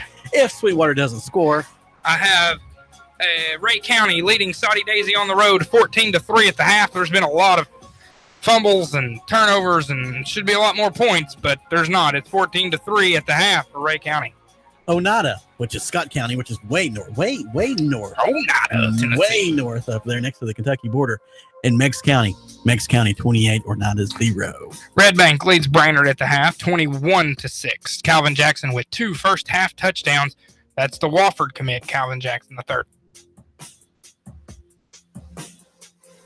So there's been a lot of good games there, Nick. There is. It's not like last week where everything was a blowout. I mean, we do obviously have our few blowouts going on right now. But even our game, which many thought was going to be a blowout, still very well could be. Well, but as of right now, Baylor hanging tough. Well, you and I were talking before the show tonight, and we really thought, Baylor or McCallie was going to run away with it.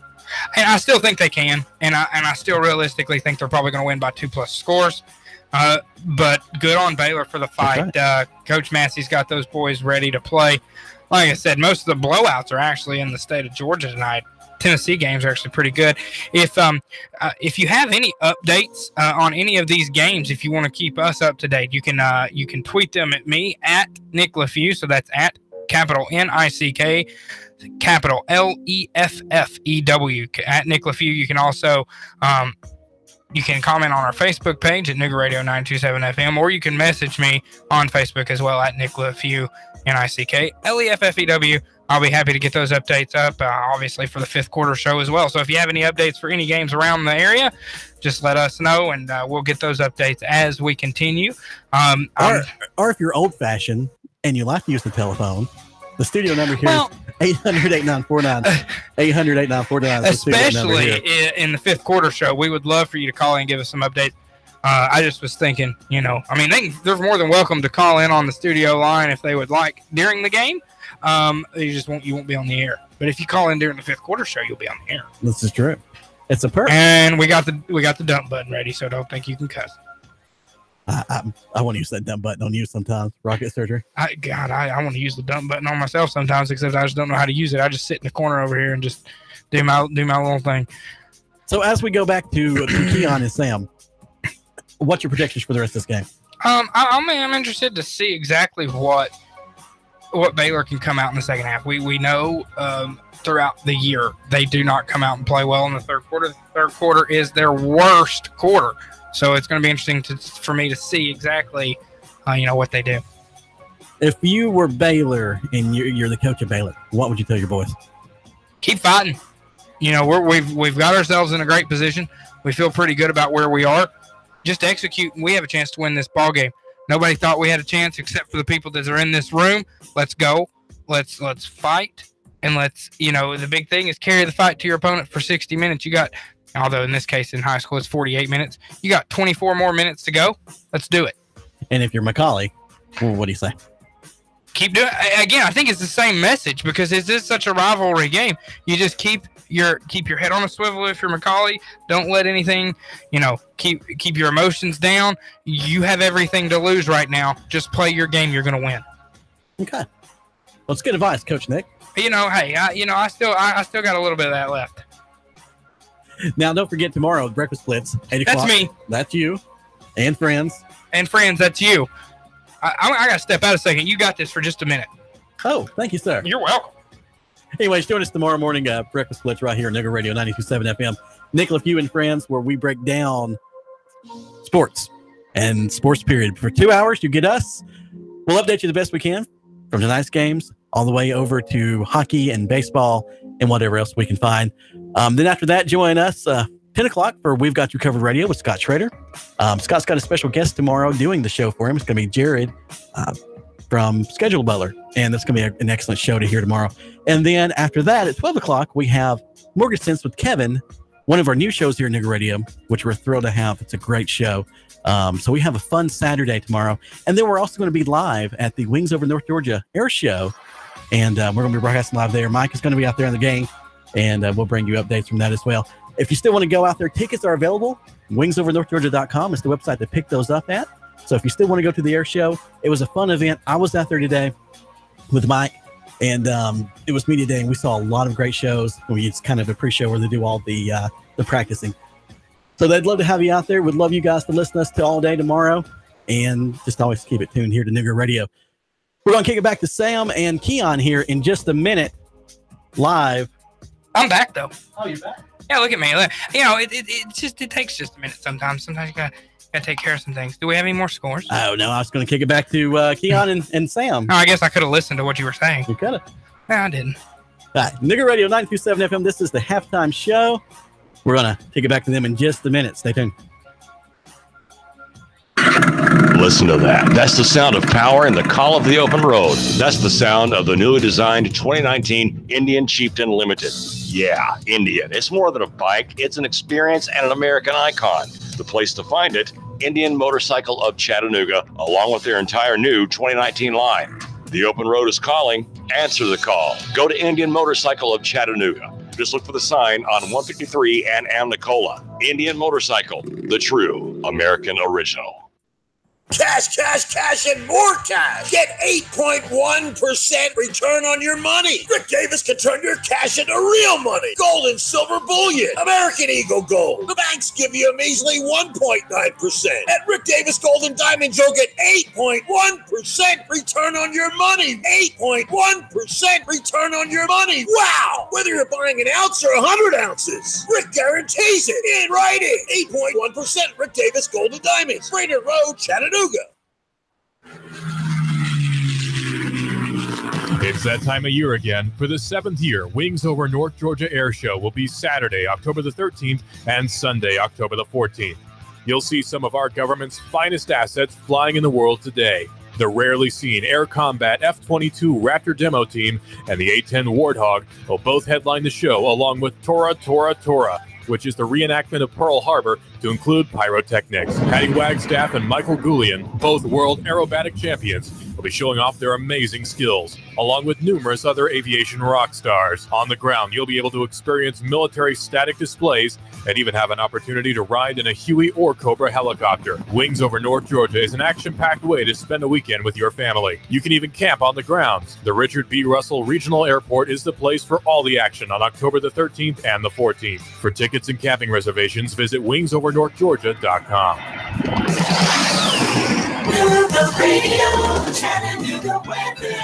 Some high clouds will move in from the west out there 3 or 9 time. Continued cool and dry, lows near 50. First Saturday becoming mostly sunny, pleasant highs into the upper 60s. More clouds Sunday. Can't rule out a late shower, but still not too bad with highs of around 70. It's apple season, and now is a great time to visit Apple Valley Orchards in Cleveland for the freshest apple cider and more. Open daily. Apple Valley Orchards, 423-472-3044. And I'm Soar Team 12 Chief Meteorologist Patrick Ford. NoogaRadio 92.7.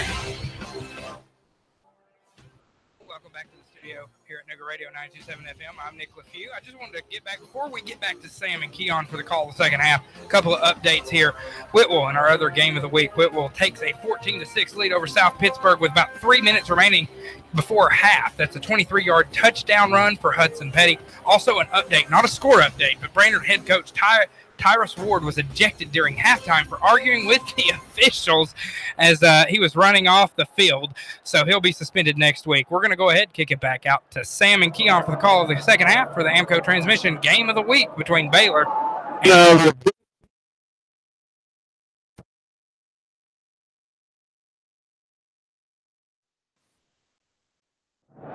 Teams were pretty much equal in the first down category. Baylor with 6, McCallie with 5. Time of possession in this game here, kind of interesting. Baylor kind of really ate up a lot of clock there when they got that first score. But McCallie's D'Angelo Hardy on a 2-yard run with 10:08 to go in the first, getting on the board with that 7-0 score. And then Patton Ford on a 19-yard pass from Lorenzo White. Kick failed, even though from our vantage point, Keon and I both must need glasses, but they said no good, even though it looked like it went through. But anyway, Baylor coming up short on that. And then Stone Roebuck on a 1-yard run, and then he came on for the extra point attempt. Roebuck has scored 8 of the 14 points here from McCallie, so he's had a big night. He has, and also he had that big run that set up the short run that he scored on. He also had a 15-yard run that set that up, so that was big time too. Yeah. And now we were talking about penalties. 3 penalties for 15 yards for Baylor, 5 penalties for McCallie with 53 yards given up. But that time of possession, 16 minutes for Baylor out of 24, and McCallie, of course, getting the other 8. But I think it's going to be quite interesting here. And Baylor staying tight here. McCallie, a lot of people thought would run away with this, but Baylor is hanging in there quite well. Well, one of the things that Baylor has done is use their offense as defense. They allow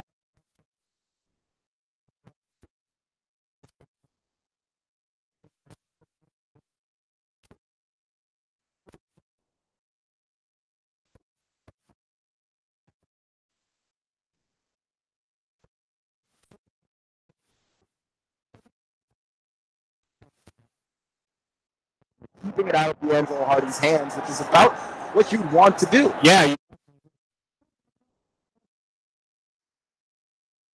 WP24AZ Chattanooga, NoogaRadio 92.7 FM, and also on 95.3 FM HD4. This is the AMCO Transmission and Total Car Care of Chattanooga High School football.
Because he goes and he gets himself some kind of normal coffee. Last time he got a pumpkin spice latte. Yeah. Could he be any more cliche? But yes, no, I'm the one out here buying specialty drinks and making sure that somebody is going out there and trying these so that when we say, come on down and try a specialty drink, they're delicious, we're actually telling the truth. Yes. Shame on me for honesty, right? That's right. And, of course, Nick's not here.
We're going to start this third quarter, and this is going to go out through the back of the end zone. McCallie will start on the 20-yard line. 14-6, McCallie leading Baylor. In a game that's been back and forth, but also a game of possession. Baylor ate up most of the clock, but they weren't able to score the second time, just as the half We got to halftime. Now McCallie starts on the 20. D'Angelo Hardy in the gun. He's directing traffic, making sure everybody lines up on the correct side. He's looking at a three-man front from Baylor. He claps. He takes the snap. He runs to his right, up on the near side hash mark, fights off two defenders, and gets all the way out to the 32-yard line for a first down for McCallie. 11:52 in the third. Good run by Hardy to start this drive and start this half for McCallie. Looks like McCallie.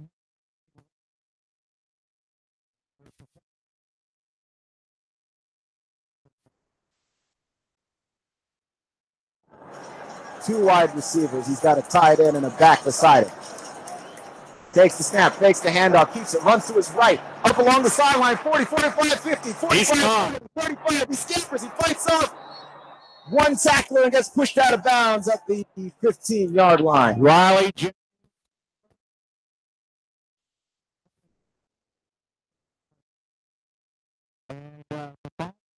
They want to strike first and quick and see if they can't put this away early. And this is the athleticism of D'Angelo Hardy that we were talking about earlier. He uses his legs just about as any quarterback in this region, and we have a stoppage in play. It's going to be against Offside. Baylor. Yeah. That doesn't help matters. Not that McCallie needed any help, but it's going to be 1st and 5 on the 18. 11 minutes in the third quarter. 7-1. McCallie trying to improve to 8-1. Hardy fakes the handoff again. Shuffles back to the middle, but he's dragged down. Forced to the ground by the entire defensive line. Yeah. Ballin, the strong safety, coming rushing in there to try to help push him down. A little bit of a miscommunication, I thought, there with Hardy and his backs, whether or not he was going to hand that off. 3 wide receivers, Hardy in the gun. Hands it off.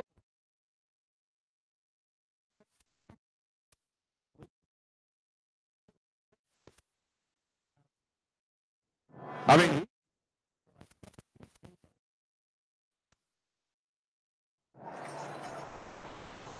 that could get a little dangerous. Little dangerous. Gains a couple of yards. 3rd and 4, ball on the 17. Need a big stop here for Baylor. McCallie leading Baylor. Hardy takes the snap, runs to his left. He pitches it out to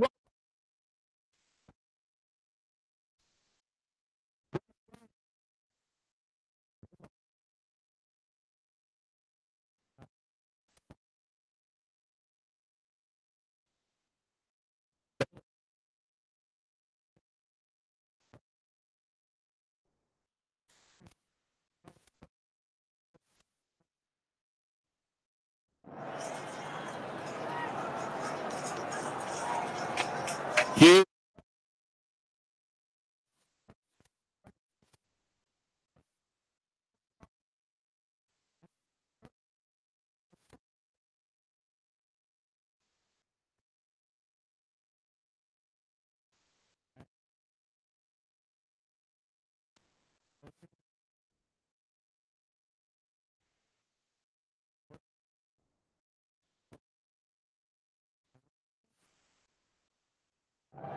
looks like they'll say the 12-yard line.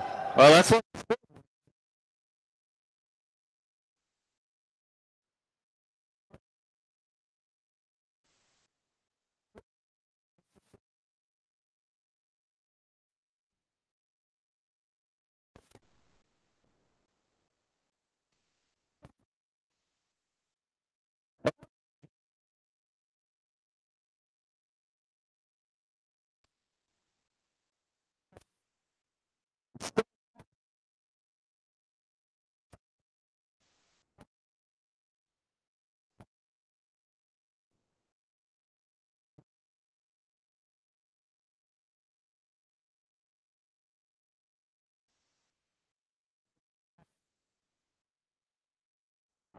busy.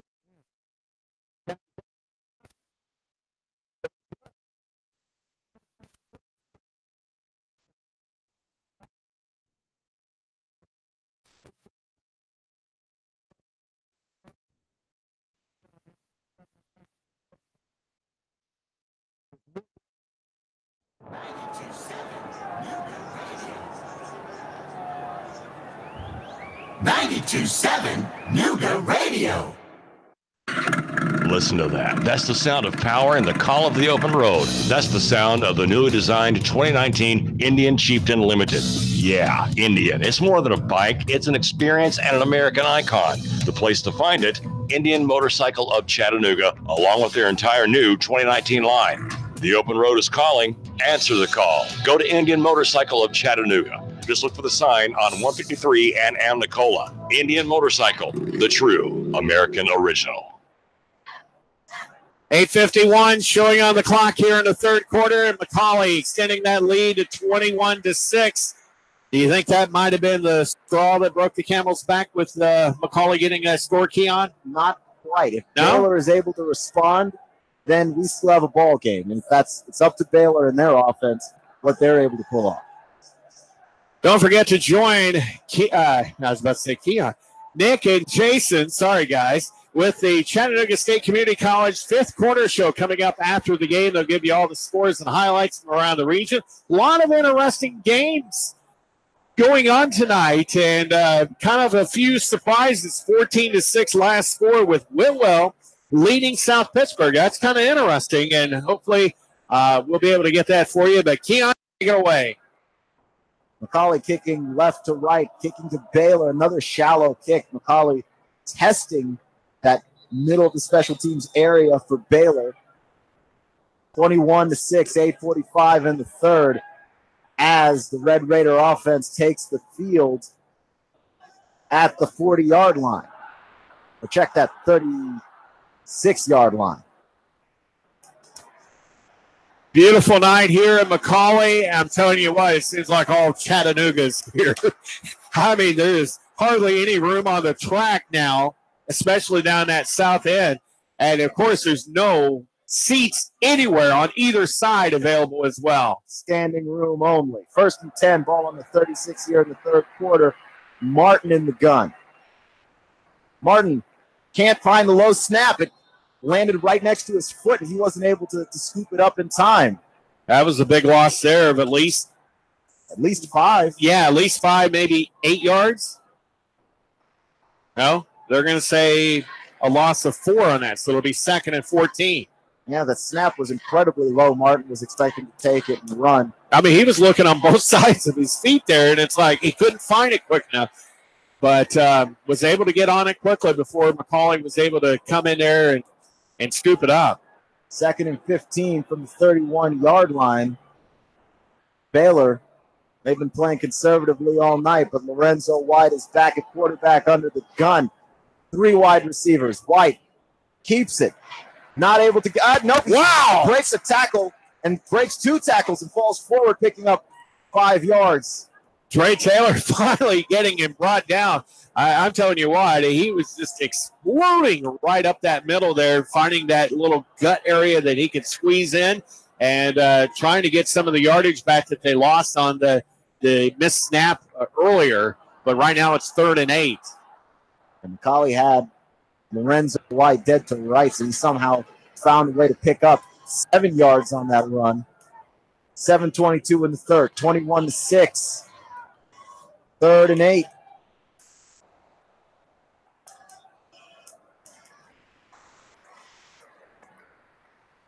Noah Martin takes another snap that he had, and he's beaten up and brought down for a loss of a yard. So that drive did not go how you would want it to go if you were Baylor.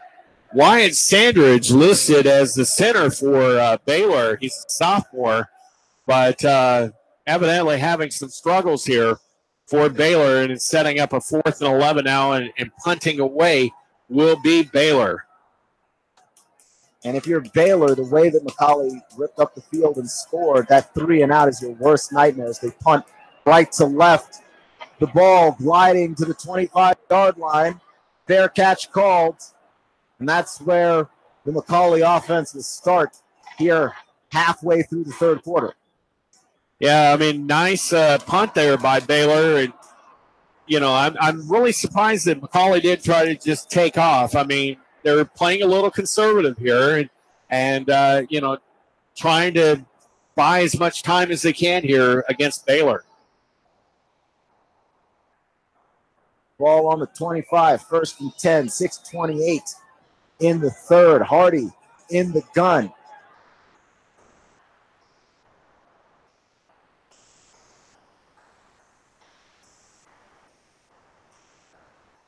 Motion gets the defense moving. Handoff right up the middle. Harris finding some room on the sideline. 50, 45, 40, 35, 30. And Patton Ford tries to bring him down from behind and does at the 20-yard line. Needs to pick up for McCallie. Patton Ford was doing everything he could to try to run him down. And it's like finally they get deep into the red zone area here in McCallie. They are not letting up whatsoever. Stone Roebuck was the one on the run. Roebuck would definitely get the leading nod here for player of the game. Now he has to be the MVP. 21-6 is the score. McCallie leading Baylor. Hardy in the gun. 3 wide receivers. B.J. Harris is the back beside him. He's going to follow the blocks of Harris and slam forward into Noah Martin and gain 3 yards. Baylor just, they seem puzzled, in a fog, whatever other adjectives or conjectures that you want to use here in this here in the third quarter with 5.5 to go. Now that really was a knockdown punch earlier to start the half with the first touchdown that McCallie scored. And McCallie still throwing shots to the body. Hardy running to his left, flips it out to his left on the far sideline. And Baylor stiffs it out and brings it down short of the original line of scrimmage. Shannon Walker on that carry there for McCallie, trying to stretch it out to the far side there, but Baylor was trying to keep them close and tight. 3rd and 7.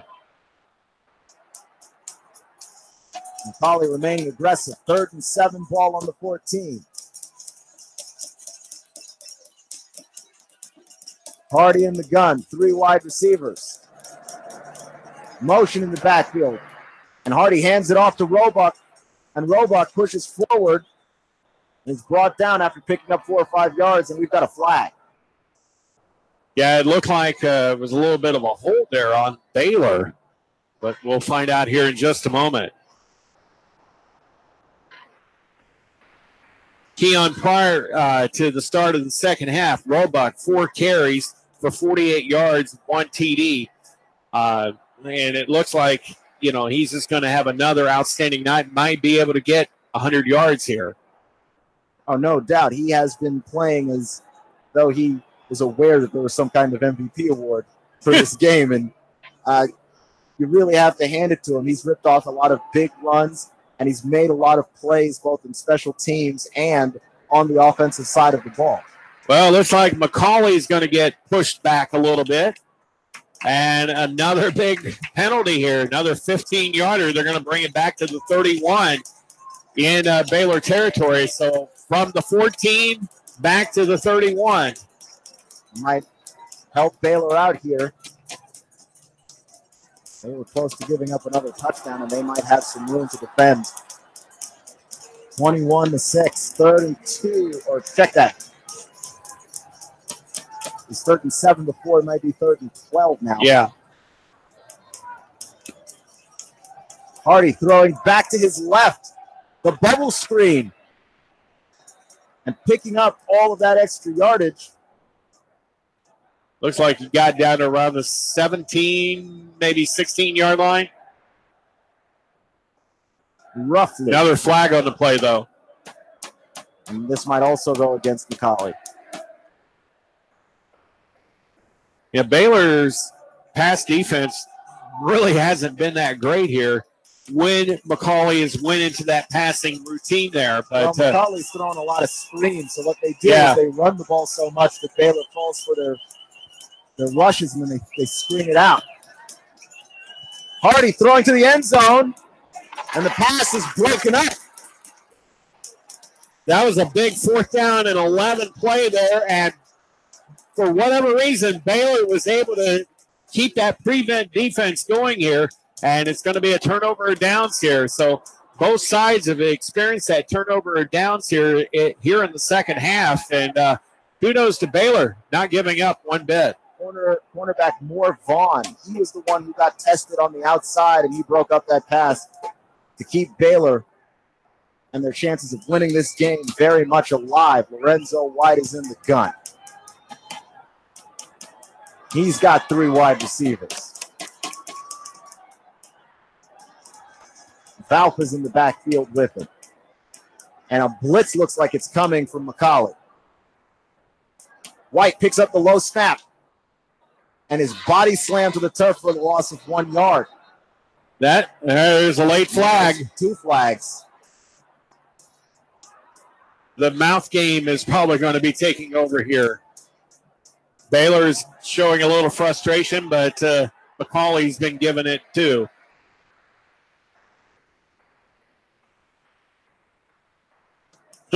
Official moving the ball upfield. 1st down for Baylor. Wow. Personal foul. Another one. We've seen at least 4 of them here tonight by McCallie. That's the one thing that has hurt them, even though they're enjoying this 15-point lead over Baylor. But this is basically the only thing that's really keeping Baylor in this game. Well, Baylor's touchdown, their single touchdown of the game, has come as a result of a lot of penalties from McCallie. White in the gun, flanked by running backs. He keeps it. He runs straight ahead and is forced to the ground after he picks up 3 yards on the run, maybe 4. A little bit, right around 3 minutes left here in the third quarter. And I'm telling you what, Keon, you may agree with me. Baylor's got to start passing a little bit. They can't just keep running it up the gut, being down by 15. I agree. When you are ahead, running the ball is your friend. The clock is your friend. When you're behind, the clock is your enemy too. And you're just going to have to start putting the ball in the air. Let your receivers make a play happen.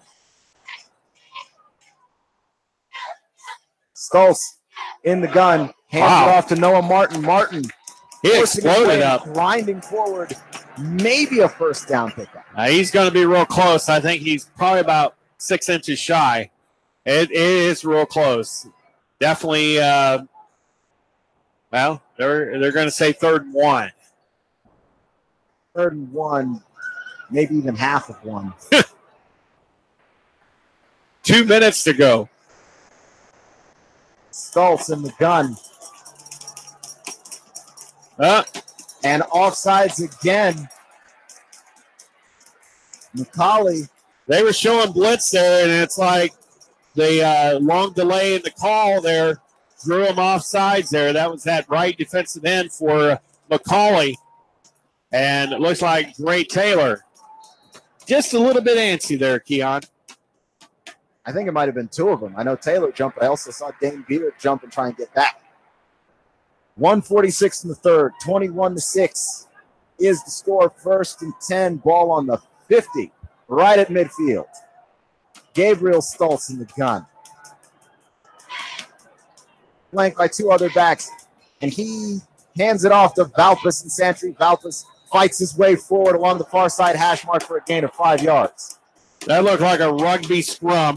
Just going right up the middle there, Keon. And Baylor, they're hanging in there for whatever reason. Up 15 to go in the third. Well, they're very good at running the football. They've decided that this is their team identity. And they've got Stoltz and Valpus and Harris. Everybody in the building knows they want to run. 3 receivers for Baylor. Got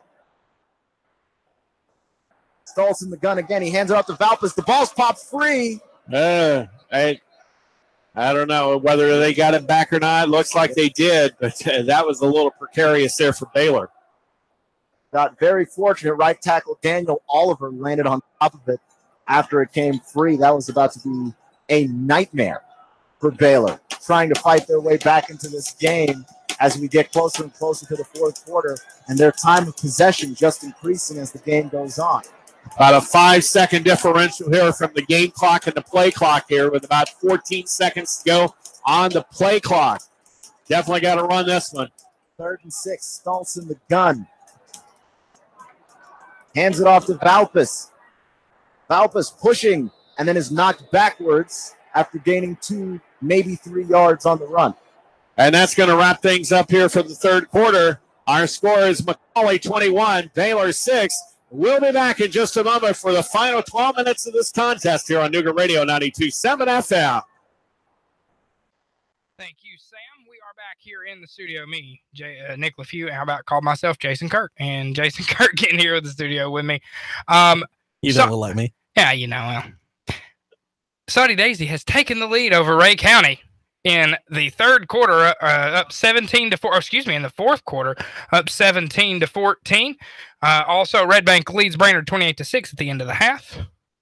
At the end of the third. I can't read apparently today, so that's fun. Lemire Strickland has 2 touchdowns, along with Calvin Jackson III, who also has 2 touchdowns. That accounts for all 4 of the Red Bank touchdowns. And well, I don't know how to work a computer, Jason. So what we're going to do, we're just going to go back out to Sam and Keon out at McCallie. No, I've got you an update. Thank you. What I was pointing at. Lafayette, 0. Ridgeland, 62. You go get them, Courtney Braswell. You do it, Courtney. You do you. So no updates on the Ooltewah-Maryville game up in Maryville, but I do have a score at halftime. Last report, Lookout Valley 26, Copper Basin 0. And that's the only other updates I have right now. What we're going to do, we're going to go ahead, kick it back out to Sam. Keon. Back here at McCallie High School, final 12 minutes of an exciting ball game. Keon, it definitely has been exciting, even though we've got a 15-point differential here between McCallie and Baylor. 21-6 is our score. What are you expecting here in this final 12 minutes, Keon? What I'm expecting is Baylor to continue keeping time of possession. They're sticking to their game plan all the way to the very, very end, even though I agree with you. They do need to start passing the ball more and taking some risks in this football game. I mean, their defense has done a very good job of keeping them in this game to an extent, and their offense has done a good job in terms of keeping Hardy and company off the field. But the fact of the matter remains, they're behind now by a couple of possessions, and they need to take some risks if they want to get back into this. Do you think McCallie is going to keep up what they've been doing with giving up stupid penalties to keep Baylor in this game? Well, I mean, a lot of these penalties are just penalties of frustration. I think frustration. They're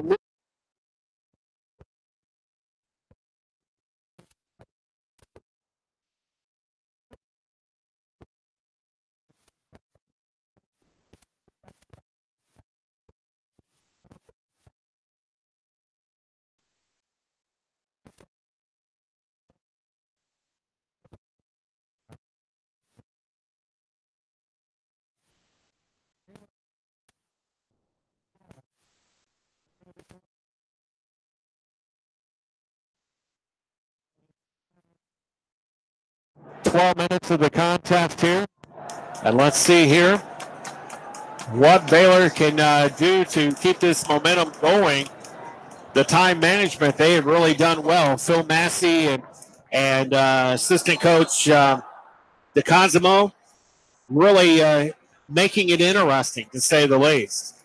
All right, getting ready to get going here. We're looking at an interesting wing. And for whatever reason, we have a timeout here. So, Keon, while we've got this break, maybe you've got a few scores. You've been looking around. I know a lot of people are looking forward to finding out how well South Pittsburgh and Whitwell is doing. But what do you have? Surprising score in the Whitwell-South Pittsburgh game, 21-6. Whitwell extending that lead over the Pirates.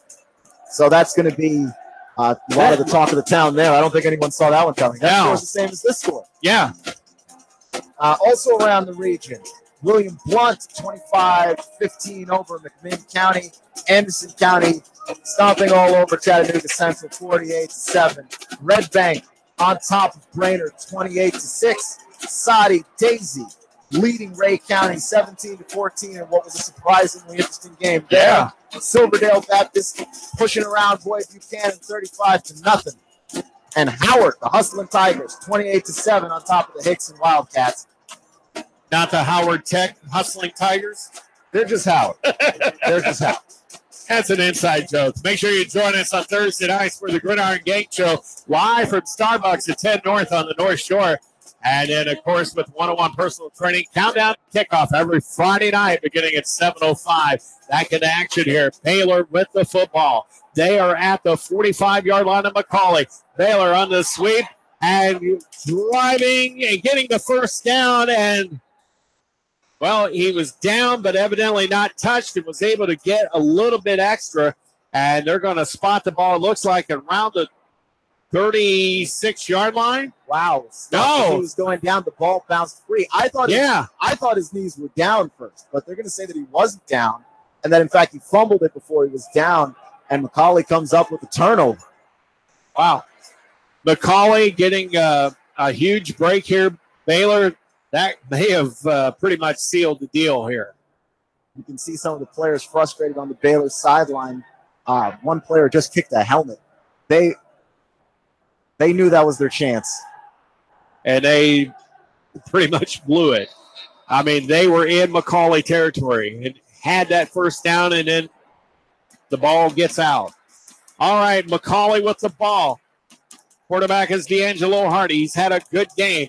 He's going to keep it. He'll charge up the left hash mark, and we'll get about the 35, maybe 36-yard line. And let's see here. It will be, they're going to say he got it back to the line of scrimmage, so it'll be 2nd and 10 from that 36-yard line. At D'Angelo Hardy, this is what they like. But this is what they like to do with D'Angelo Hardy. They like to get him in space and have him use his legs. He's a guy that can beat you in two different ways. Dual threat, true dual threat. He can throw the ball, beat you over the top with his arm, but he can beat you with his legs also. It will be 1st and 21.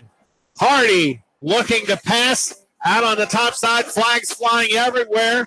And that one will probably get brought back. Pass was complete over to the far side, and I believe, if I'm not mistaken, that was Thompson Bird on that catch. Let's find out what this penalty is here. Thrown immediately as soon as the snap was made. Yeah. And I got a feeling we're going to be taking steps back to the north against McCallie. And yes, sir, indeed. That is one thing that has hurt McCallie here. But fortunately, it was only a 5-yarder this time. They've seen the 10s and they've seen the 15-yard penalties here. That's a holding penalty on tight end John Hardy. 11:25 to go in this contest. 21-6, McCallie leading over Baylor.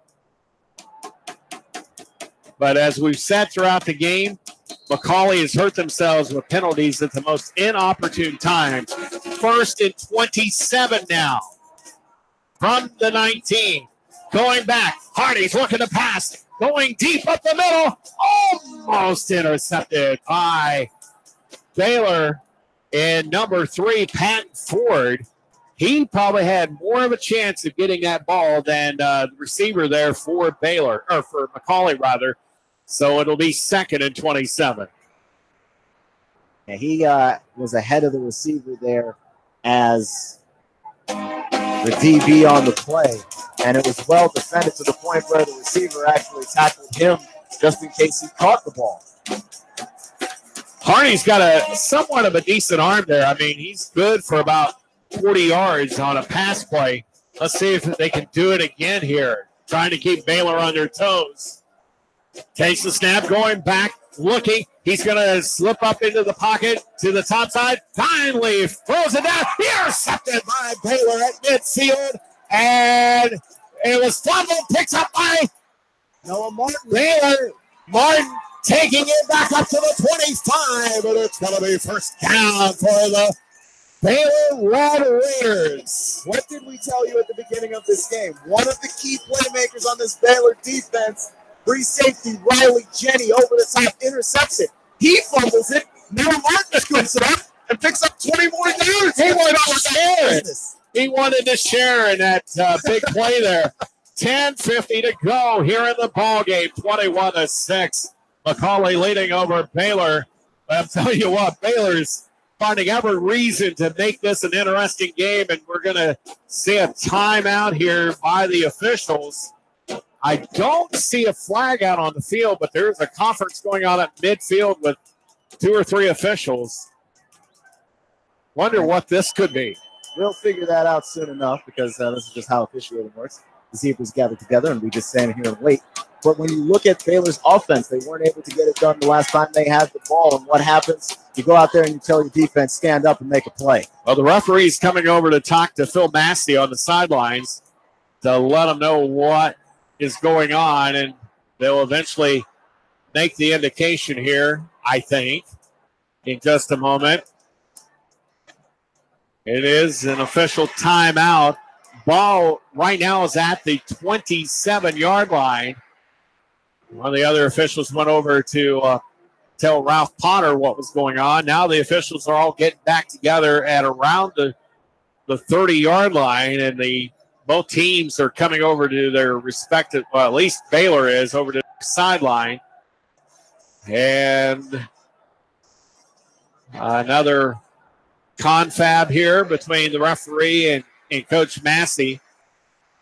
And this one is going to be a big penalty against Baylor. They are going to move the ball back to the 48-yard line in Baylor territory. This will be an interesting call here. I'm wondering whether they were saying that he was down. That's probably prior to the ball coming out. There weren't any flags out. So that's the only thing I can think of. However, now the ball is now back in McCallie territory at the 47-yard line. So they moved it again.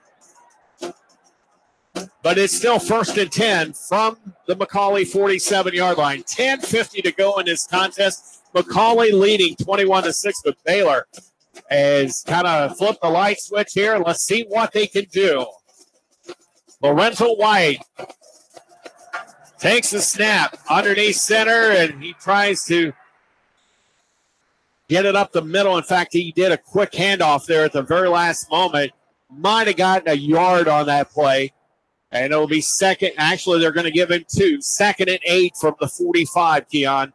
Yeah, and that was actually Stultz on that run. They've been going mostly with Stultz back there running the ball. I mean, that one was, they had no intention of ever throwing it. You could see they had no receivers out there. They just brought all of their blockers in and decided to run forward. White comes back in from the sidelines with the play. Stultz in that slot position to take the snap. Quick handoff.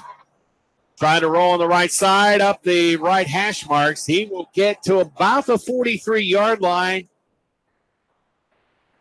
And that was Martin on that carry. That was Noah Martin on the carry. He tried to get inside and found very quickly that he had nowhere to go. Cornerback Dane Beard stepped in and closed that window that he had to cut through. He'd already made his move, and he wound up not really going anywhere. All right, it's going to be 3rd and 6 from the 43-yard line in McCallie territory. Baylor with the ball, 3 receivers with a long setback to the side. Takes the snap, quarterback keeper. He's across the 40, trying to get to about the 38. He's just about 3 yards shy of the first down. It might be even closer than that, because as he was falling forward, he had the presence of mind to extend the ball. Number 9 for McCallie on that stop.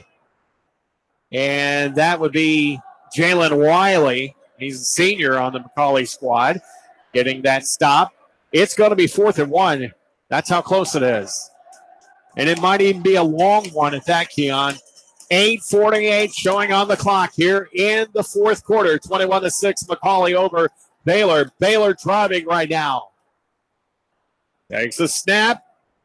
A little bit of a wall. Whether or not he got the first down, it's going to be close. And no, I don't believe he's going to get it. They are actually saying he may have lost a couple on that play.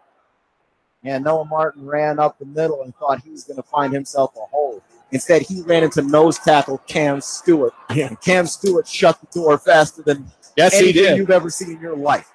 Yeah, it was like, hello. It's like, yeah, no, not coming in this one.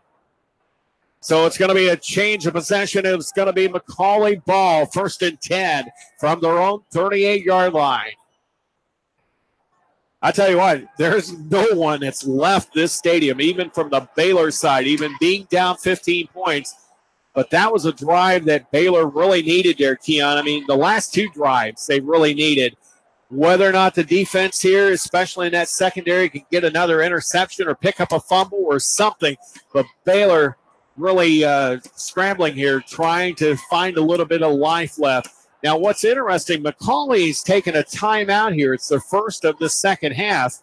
And kind of a strange time to be taking a timeout here. Not if you're the team with the lead, because what you're trying to do is prevent the chance of a comeback. So you're just going to go over, call a timeout, work through with your players.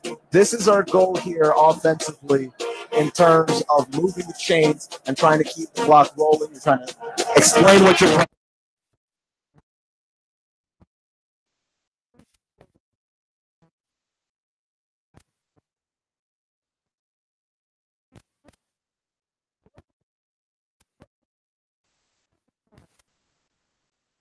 Maybe a screen pass you can throw.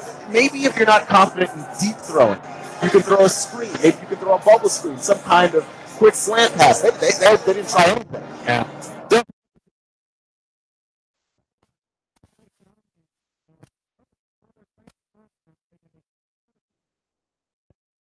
Fun drive going on Wednesday at the Hickson Walmart, beginning from 7 a.m. to 6 p.m. McCallie with the ball, 1st and 10 from their own 38-yard line. I formation. And looks like number 3, Shannon Walker, with the ball. He'll go to the top side toward his own sidelines, trying to get maybe a yard or so. But Baylor's defense, that's been one of the bright spots here for Baylor. Their defense is, stood true for the most part. Even though they gave up 21 points, they have a very stingy defense. They do. Riley, Jenny, Noah Martin on the defensive side of the ball, and Thomas Latimer have all done a fantastic job for this Baylor defense in terms of keeping the play in front of them, because D'Angelo Hardy, who is an impact player, hasn't made as much of an impact as he's made in past games. He did score a touchdown earlier in the game, the first score of the game, but he hasn't done a whole lot in terms of doing that damage since. So I will give D'Angelo Hardy this credit. That guy's a magician with the football on some of these option runs. He holds it just long enough to sucker the defense into him, and then on that play, he pitched it out to Shannon Walker just at the last second. It was just good discipline by Baylor's defense to stay in front of the play. Timeout was taken there. There's still 8:12 remaining on the clock here. McCallie leading 21-6. Don't forget the Chat State Community College fifth quarter show coming up immediately following the game with Nick and Jason. Stay tuned for that. But we've got a dandy here yet. McCallie with the ball. They're going to run on the top side. They are going to get a first down if they get just across midfield. And with about a good 11-yard run on that play from that 39, they get it up to the 50-yard line right on midfield stripe there. So McCallie, they've got the opportunity of passing galore, but they still love that run as well, just like Baylor. Hardy takes the snap. He'll keep it, and he'll get pushed back a little bit, and that will go to a second down and 10 from midfield. D'Angelo Hardy, he had the run before that picked up that first down, and that's what happens when you don't pay attention to him. But on that play, yeah, you're not going to get away with that twice. So Baylor here, yeah, they may have an opportunity here to try to make something happen. But just the way that McCallie has just been running the ball here, they're executing at all levels here and making it hard for Baylor to try to stay close in this game. Handoff, and the forward progress will gain about maybe 2 yards on the play there. And looks like Hardy keeping that ball once again there as the clock rolls to 7 minutes left here in the game. Yeah, 3 very hard-fought yards for D'Angelo Hardy. He just kept spinning on defenders. It's like someone was playing Madden and just kept hitting, what is it, the triangle on PlayStation? He just kept spinning and getting away from defenders. He had 15 yards on carries just in the first half alone, but I think he's really doing well. Quick pitch there at the last moment. And looks like B.J. Harris on that pitch out. And he'll take it to the top side, and he will move the yard marker to where it's going to be 4th and about 3, a long 3 at that, in Baylor territory. I told you, man, at the end. D'Angelo Hardy's a wizard. He hangs on to it just long enough. And then that time, B.J. Harris was the beneficiary of you having to respect his speed. Here's the punt attempt by McCallie. And I tell you what, it's going to go off to the left. Misplayed by Baylor, and looks like he got on it there.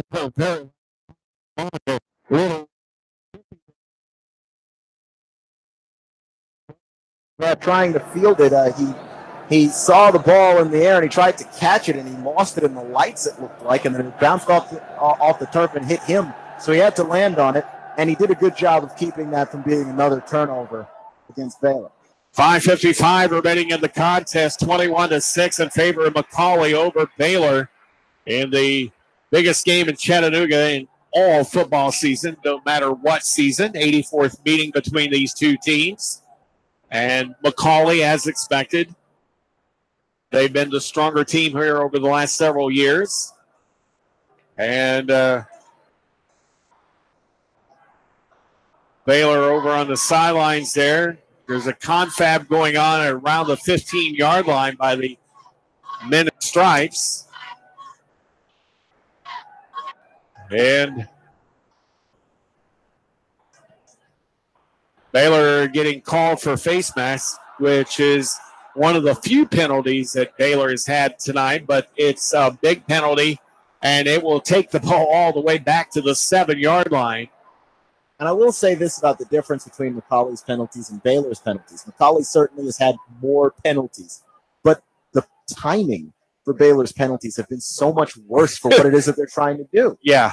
They had a chance to stop McCallie from scoring. They have a 3-and-out, and then they have back-to-back penalties that cause them to have a first down, and later a touchdown gets scored. 1st and 10 for Baylor from their own 7. Hopefully we don't see a safety here, that's all. But Baylor's quarterback in Stoltz keeping the ball, going up the middle. He might get up to line of scrimmage, maybe the 8. That was actually Lorenzo White that time. Okay. Yeah, they're alternating. They're standing right next to each other, and it's like, and then when everybody's running forward, it's like, and it's not helping, by the way, that Gabriel Stoltz and Lorenzo White both have that left arm sleeve. Yeah. So you stand here, and if you can't see their number, and they're on the basically deep in their own territory, so we can't see them that well from here, you almost can't tell who is who. 5:15 to go. 2nd and 10 from the Baylor 7. Man in motion for Baylor. And looks like a handoff on the top side on a sweep. They'll get up to about 9, maybe 10 forward progress. We'll find out where they spot it. They're actually going to say the 8. That was a pitch out to Sandry Valpus. And Valpus, one of the players that they like to run with, and they do this by committee, but not able to find any room. And why should he find room? They've been running the ball this entire game, really. They've only attempted 2 passes. One was an interception and one was a touchdown. Well, the bells are tolling here at McCallie High School. A few Baylor fans now leaving. They're seeing the writing on the wall possibly, but there's still a lot of faithful here. 4:20 to go. Of Quarterback rolling out, and I believe that is Stoltz, and he's going to get pushed out of bounds at around the 6, a loss of 1 yard on that play there. That was Lorenzo White. He was looking downfield to see if he could find anybody open. When he saw nobody, he just took off with it, but there was nowhere for him to go, really. 4:12 showing on the clock here. Don't forget. It's going to be an interesting punting situation. Yeah. 4th and 10 from deep in their own end zone. Yeah, he's at the very back end of it. Don't forget Chat State Community College 5th quarter show coming up immediately following this game here.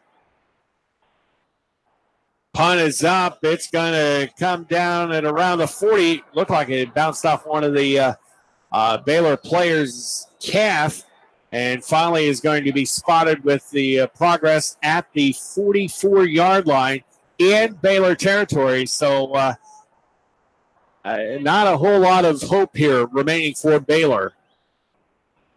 That may be an understatement. Not much here. Their defense is probably going to have to take it and score it if they really want to do something else the rest of this game, because they've had some takeaways, but they've turned it over to an offense that has been so conservative that they haven't been able to get much done. Don't forget to join Russ and Val every weekday morning from 6 to 9 a.m. with Chattanooga Morning News, followed by a Glenn Beck program from 9 to 11, and that Fiery Fireball and Marie Mott from 11 to noon. Then Russ and Val back in the studio with your Power Hour News every weekday at noon. And then at 1 o'clock, the smartest guy with a bow tie, David Tulis from 1 to 3, and then Sean Hannity show from 3 to 6. And that's right here on Nooga Radio 92.7 FM. Don't forget Wednesday coming up at the Hickson Walmart. Nooga Radio 92.7 FM, Salvation Army, and a host of other great sponsors, Apollo Hair Systems, Rick Davis Gold and Diamonds, Chattanooga Roofing Contractors, Sport Clips, Hamilton Place, all jumping in and helping out with Hurricane Michael Relief Fund Drive. We will be broadcasting beginning Wednesday at 7 a.m. I'll be out there to get things started, and the crew will be changing in and out throughout the day, and we'll be done at 6 o'clock. And hopefully, Chattanooga, you come through and help us with raising a lot of funds here to help hurricane victims in disaster relief. You've done it before. We ask that you can help us again with helping our neighbors here to the south. That's Nooga Radio this Wednesday from 7 a.m. to 6 p.m. at the Hickson Walmart. McCallie with the football taking a snap, and Hardy finds a hole, and he's only got, 3 guys that finally converged in and finally pulls him down at around the 20-yard line. So McCallie, they're just not letting up here. They are taking it to the house every chance that they can. They're not putting in second string yet. They want to make an impact statement here, Keon. Right, and also this game is really not a blowout. And as much as there isn't a lot of hope for Baylor, it's not over. So McCallie just trying to make sure that they do their due diligence and put it away. 3.5 to go from the 25, right up the, it looked like they were going to take it up the middle, but Hardy got pushed back by several Baylor defenders. Baylor not giving up, though. We want to remind you that Chat State 5th quarter show coming up here in just a little bit. Nick and Jason will be bringing you all the scores and highlights. It'll be interesting to see, Keon, how if Whitwell was able to hold on and hold off South Pittsburgh. They were maintaining a score similar to what we've had here last report. Here goes McCallie up the middle on that left hash mark and pushing it forward here. So McCallie's going to get a little bit of a gain here. They're going to be, I believe, at 3rd and 9 now. Gain of 3 on the play as the ball will be spotted at the 27-yard line. Get your high school football week started off right with the Gridiron Gang show every Thursday from 7 to 9 p.m. at Starbucks at 10 North on the North Shore. And then on Friday nights with the one-on-one personal training countdown to kickoffs. And that gets underway just after CBS News here on Nooga Radio 92.7 FM. McCallie with the ball, 3rd and 9 from the 24. They have it marked. And A little bit of extracurricular activity there. Baylor just doesn't want to get pushed around there, and they're doing a little bit of pushing back there, Keon. Yeah, they are. I mean, sometimes you have to decide what you're going to win. Either you win the game or you win the fight. And Baylor is like, well, we're not winning the game, so let's see if we can win the fight. All right. Timeout taken here by Baylor. 1:56 to go in this contest. 21-6 is our score with McCallie leading. Don't forget, tomorrow morning, beginning at 8 a.m., we'll take a look back at Friday night scores and everything, and then we'll get into talking. I'm assuming tomorrow we'll be talking a little bit of UT football. Nick will find a way to talk about the Vols. Well, they're off their bye week this week. They're playing Auburn. It's a pretty big game for them. Yeah. I don't think he's going to have to try very hard, is my point. Probably not. But then again, hopefully it's better than watching my Hogs play Alabama last week and seeing that destructive game. Yeah, I mean, it's tough for anybody to play Alabama, but right now Arkansas not playing any defense. They're not even showing up. They don't even get on the bus. Yeah. All right. You can find out all about that tomorrow morning on the Breakfast Blitz with Nick and friends. McCallie with the ball. They're sweeping out.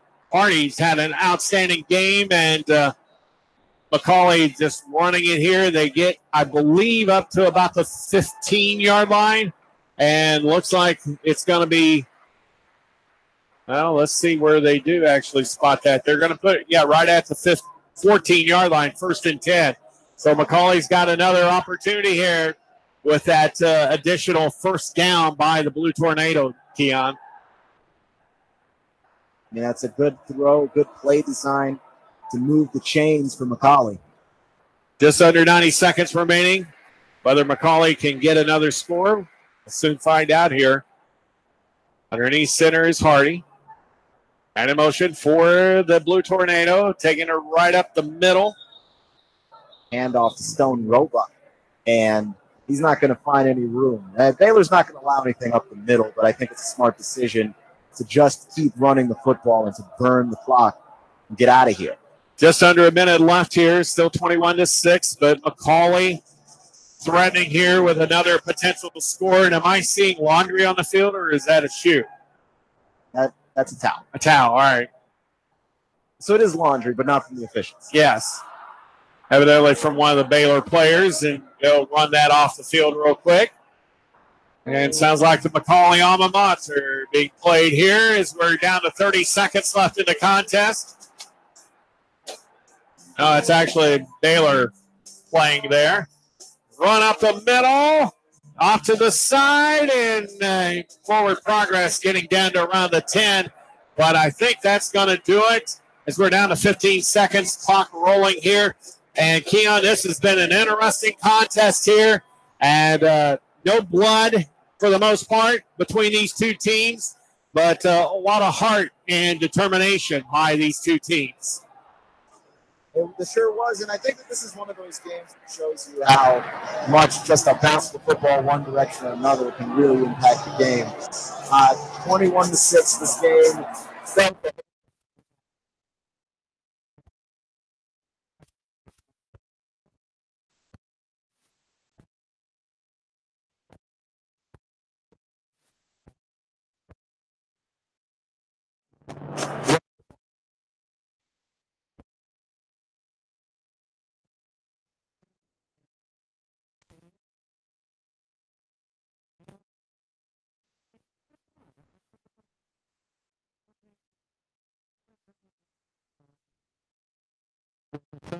Penalties that they were getting, most of them were personal fouls, and I think this would have been a much wider differential between these two teams if it hadn't been for those penalties.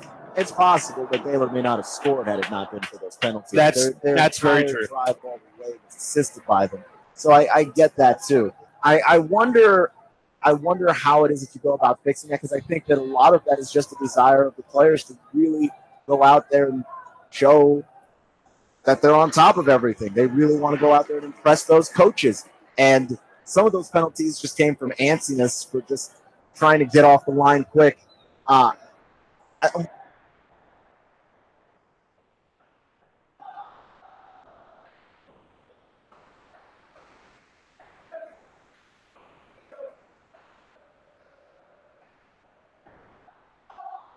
McCallie High School as McCallie over the Baylor Red Raiders. We'll be back in a few moments with more. You're listening to the AMCO Transmission Total Car Care Chattanooga High School Football Game of the Week on NoogaRadio 92.7 FM. NoogaRadio.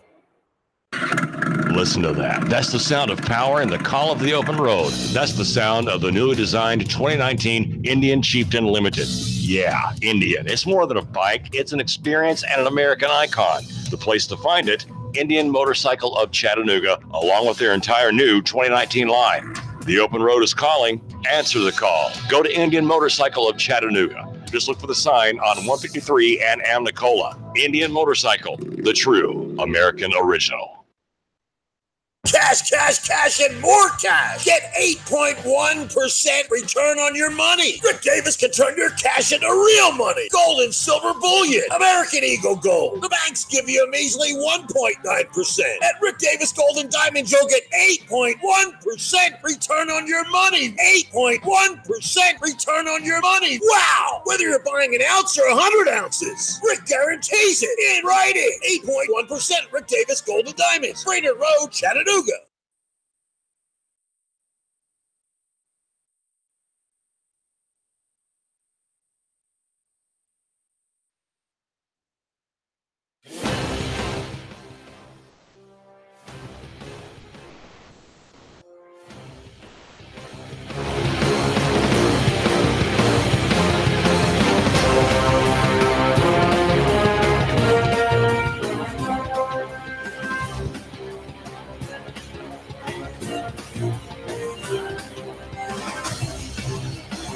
Okay.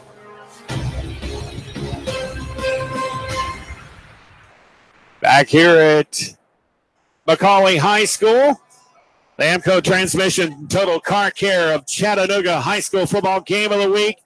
Exciting game. Maybe a little bit disappointing for Baylor, but McCallie really just wanted this more. Keon Rose.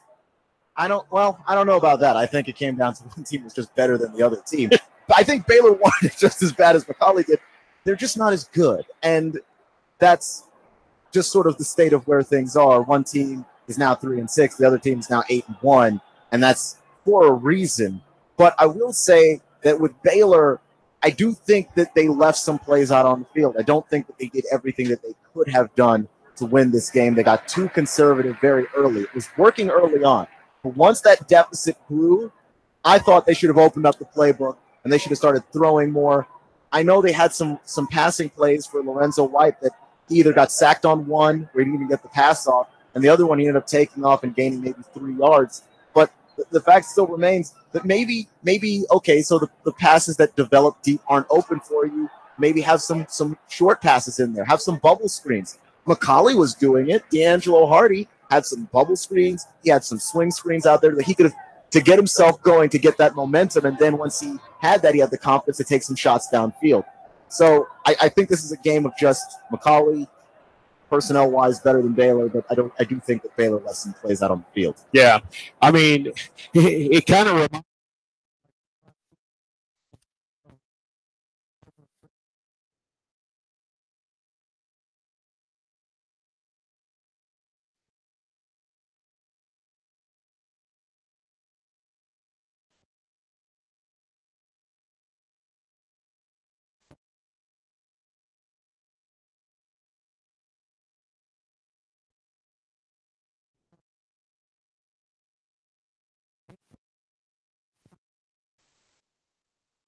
But I also think, like, look, when you look at these two squads, I do think that it goes back to that sort of Richland Cross Keys game, though the gap is not as wide.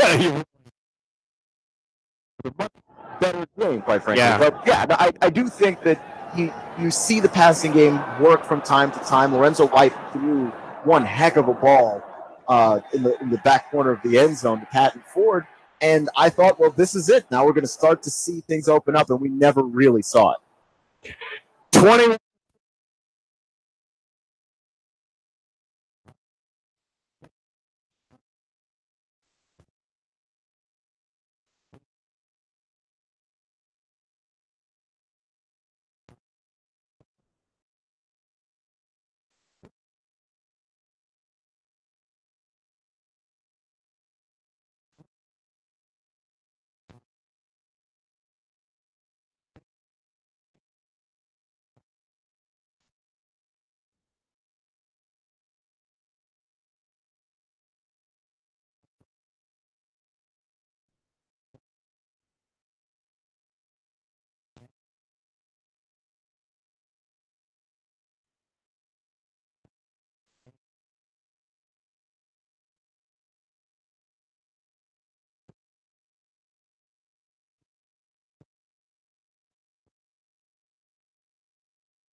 Look, it's a bad back-to-back for Brainerd. Just when you look at Red Bank followed by Tyner, and these are two, state title contenders when you look at them on paper. So, Right. Yeah, it's tough for Brainerd, but I will say this: Brainerd is a home run bat wielding team, which is to say, they go big or they go home. They throw the ball deep. We're not going to see conservative play from Brainerd. They're going to throw the ball up the field, and they're going to try and make your corners beat their receivers, and those receivers have verticals that are insane. Right. They're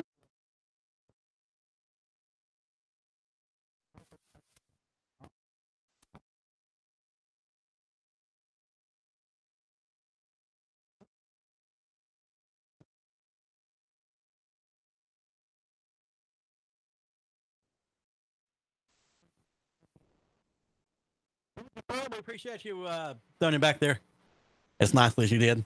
Yeah. That was a great game, man. It was. I think, we talked about how McCallie really had an opportunity to blow Baylor out of the water, but Baylor gives them all the credit in the world. They did a wonderful job tonight. I thought they played great. I thought they did some good things. I think Coach Massey has to be really, obviously right now they're upset, but he goes back, he looks at the film. I think he's going to look back and he's going to be pretty pleased. Right. I thought the defense played really well. They put McCallie in some bad situations. However, their offense put their defense in bad situations to start the game. They end up and they fumble and McCallie has a short field to goal. And what did Coach Massey talk to Keon, Sam, and I about last night? Turnovers. Yep. We got to limit turnovers. And they do it on the first drive. And that drives Coach Massey absolutely insane. And we want to remind you, we're NoogaRadio 92.7 FM, WPLZ HD4, Ottawa, W224AZ Chattanooga, NoogaRadio 92.7. And we just did the game of the week, the AMCO transmission, the total car care game of the week, Baylor and McCallie. Hang up the phone. I did. Come on, producer extraordinaire. Hang up the phone. I quit. Oh, that's funny. But anyways, we need to go ahead and get our stuff together there. So we're going to kind of bounce out for a minute. Yeah. Get our ducks in a row, and we'll be right back. Yeah, you're listening to the Chattanooga State 5th quarter show.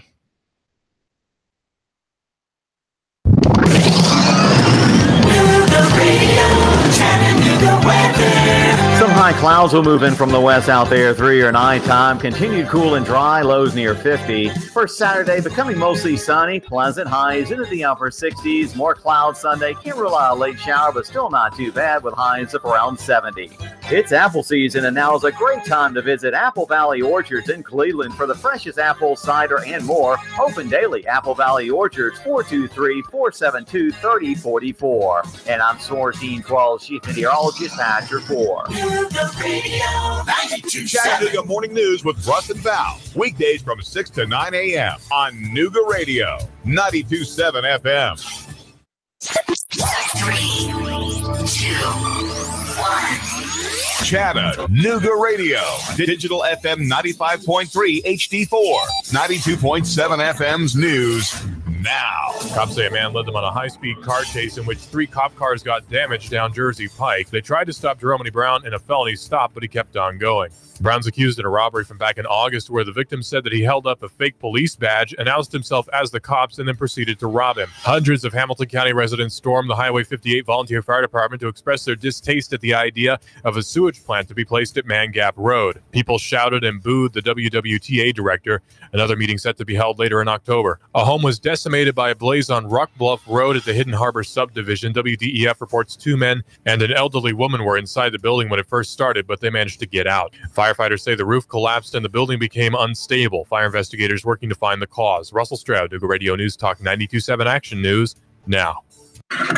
Listen to that. That's the sound of power and the call of the open road. That's the sound of the newly designed 2019 Indian Chieftain Limited. Yeah, Indian. It's more than a bike. It's an experience and an American icon. The place to find it, Indian Motorcycle of Chattanooga, along with their entire new 2019 line. The open road is calling. Answer the call. Go to Indian Motorcycle of Chattanooga. Just look for the sign on 153 and Amnicola. Indian Motorcycle, the true American original. Whether you have marginal, moderate, or even extensive hair loss, you don't have to live with it. Finally, there's a procedure that becomes a part of you, and it requires no daily maintenance or special care. Let Apollo Hair Systems give you a free hair and scalp analysis today. Call 423-803-1011 and schedule this free evaluation today. Open Tuesday, Wednesday, and Thursday from 9 a.m. to 6 p.m. Friday and Saturday, 9 a.m. to 3 p.m. Apollo Hair Systems, 5512 Ringgold Road in Chattanooga. 423-803-1011. For Apollo Hair Systems. It's that time of year again. For the 7th year, Wings Over North Georgia Air Show will be Saturday, October the 13th, and Sunday, October the 14th. You'll see some of our government's finest assets flying in the world today.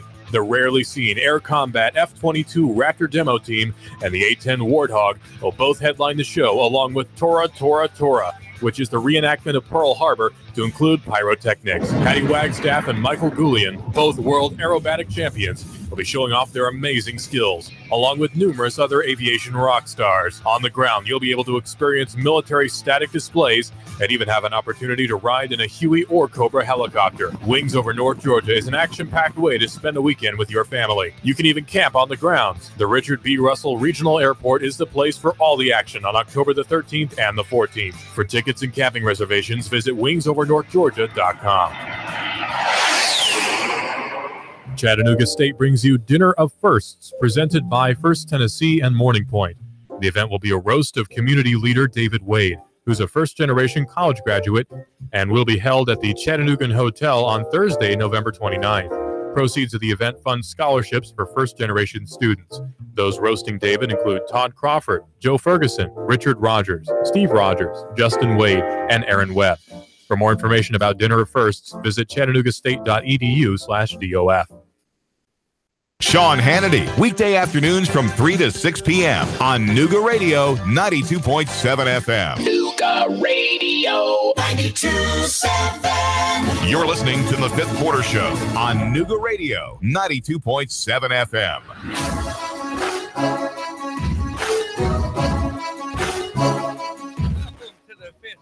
Show brought to you by Chattanooga State. I'm Nick LeFew. Alongside me, Jason Kirk.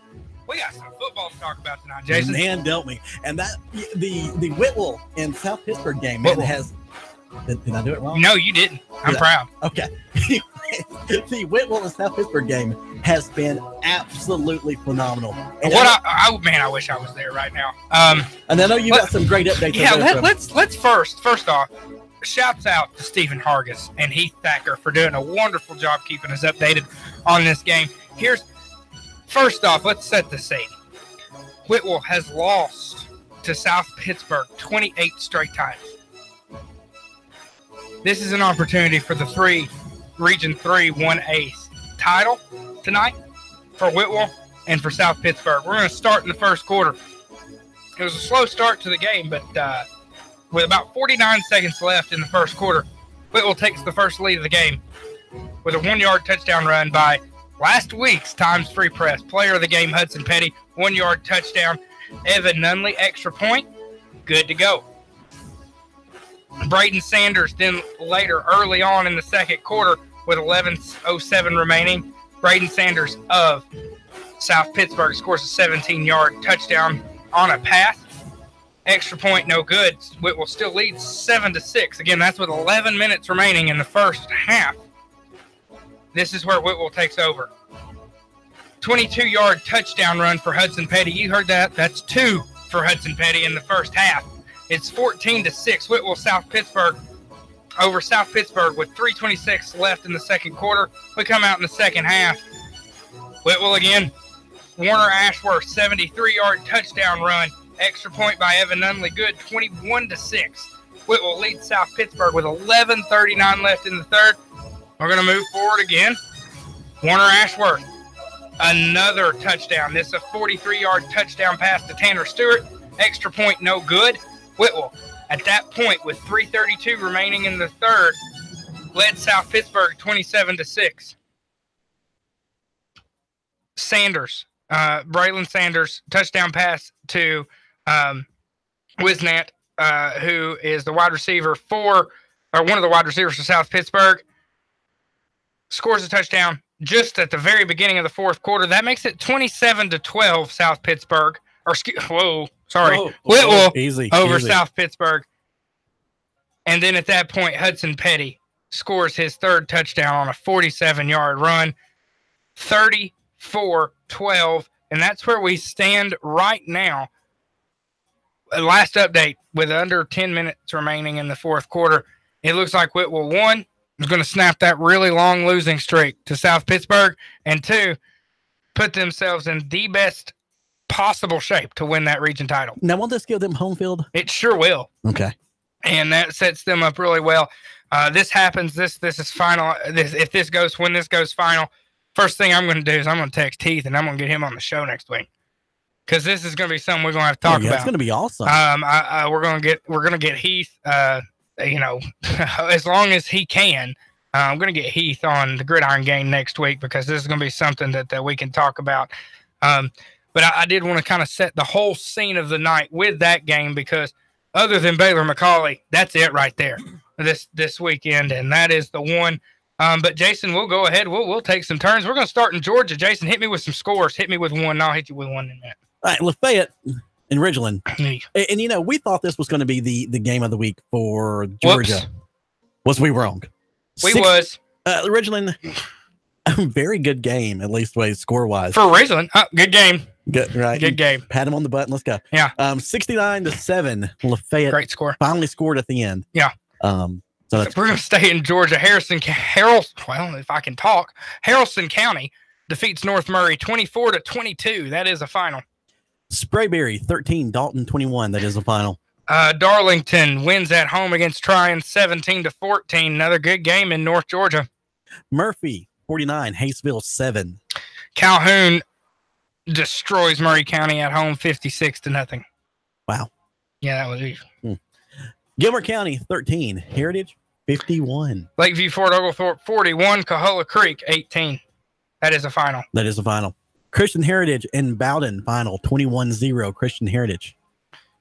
Pickens looked to remain undefeated. Traveling to Northwest Whitfield, they did so. It was slim pickings for Northwest Whitfield. It was 55-13 Pickens with the victory. In the battle of the stinging things, Upperman Bees and the Grundy County Yellow Jackets. The Upperman Bees 49 and the Yellow Jackets 14.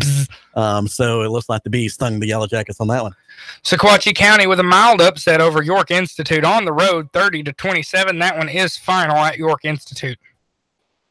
Chattanooga Central played Anderson County. The community college has come back to Hampton County, it looks like. Anderson County 48, Chattanooga Central is 7, and that's final now. Red Bank 35, Brainerd 12. That is the final. The Lions did clinch their third consecutive Region 3 3A title. Great for them. And also, just to give you a heads up, the Wofford commit, Calvin Jackson, 3 touchdowns tonight for Red Bank. Wow. This game here just went final. Loudon and Sweetwater. Loudon 42, Sweetwater 7. You ready for this one? I am. Polk County at Bledsoe County. We had a barn burner. Final. Bledsoe County 3, Polk County 0. Wow. A lot of scoring. Battle of the defense or battle of nobody showed up? Or a mixture of both. It could have been a mixture of both. Could have been. Yeah. McMinn County 31, William Blunt 38. I'm going to steal one of yours just because it's my alma mater.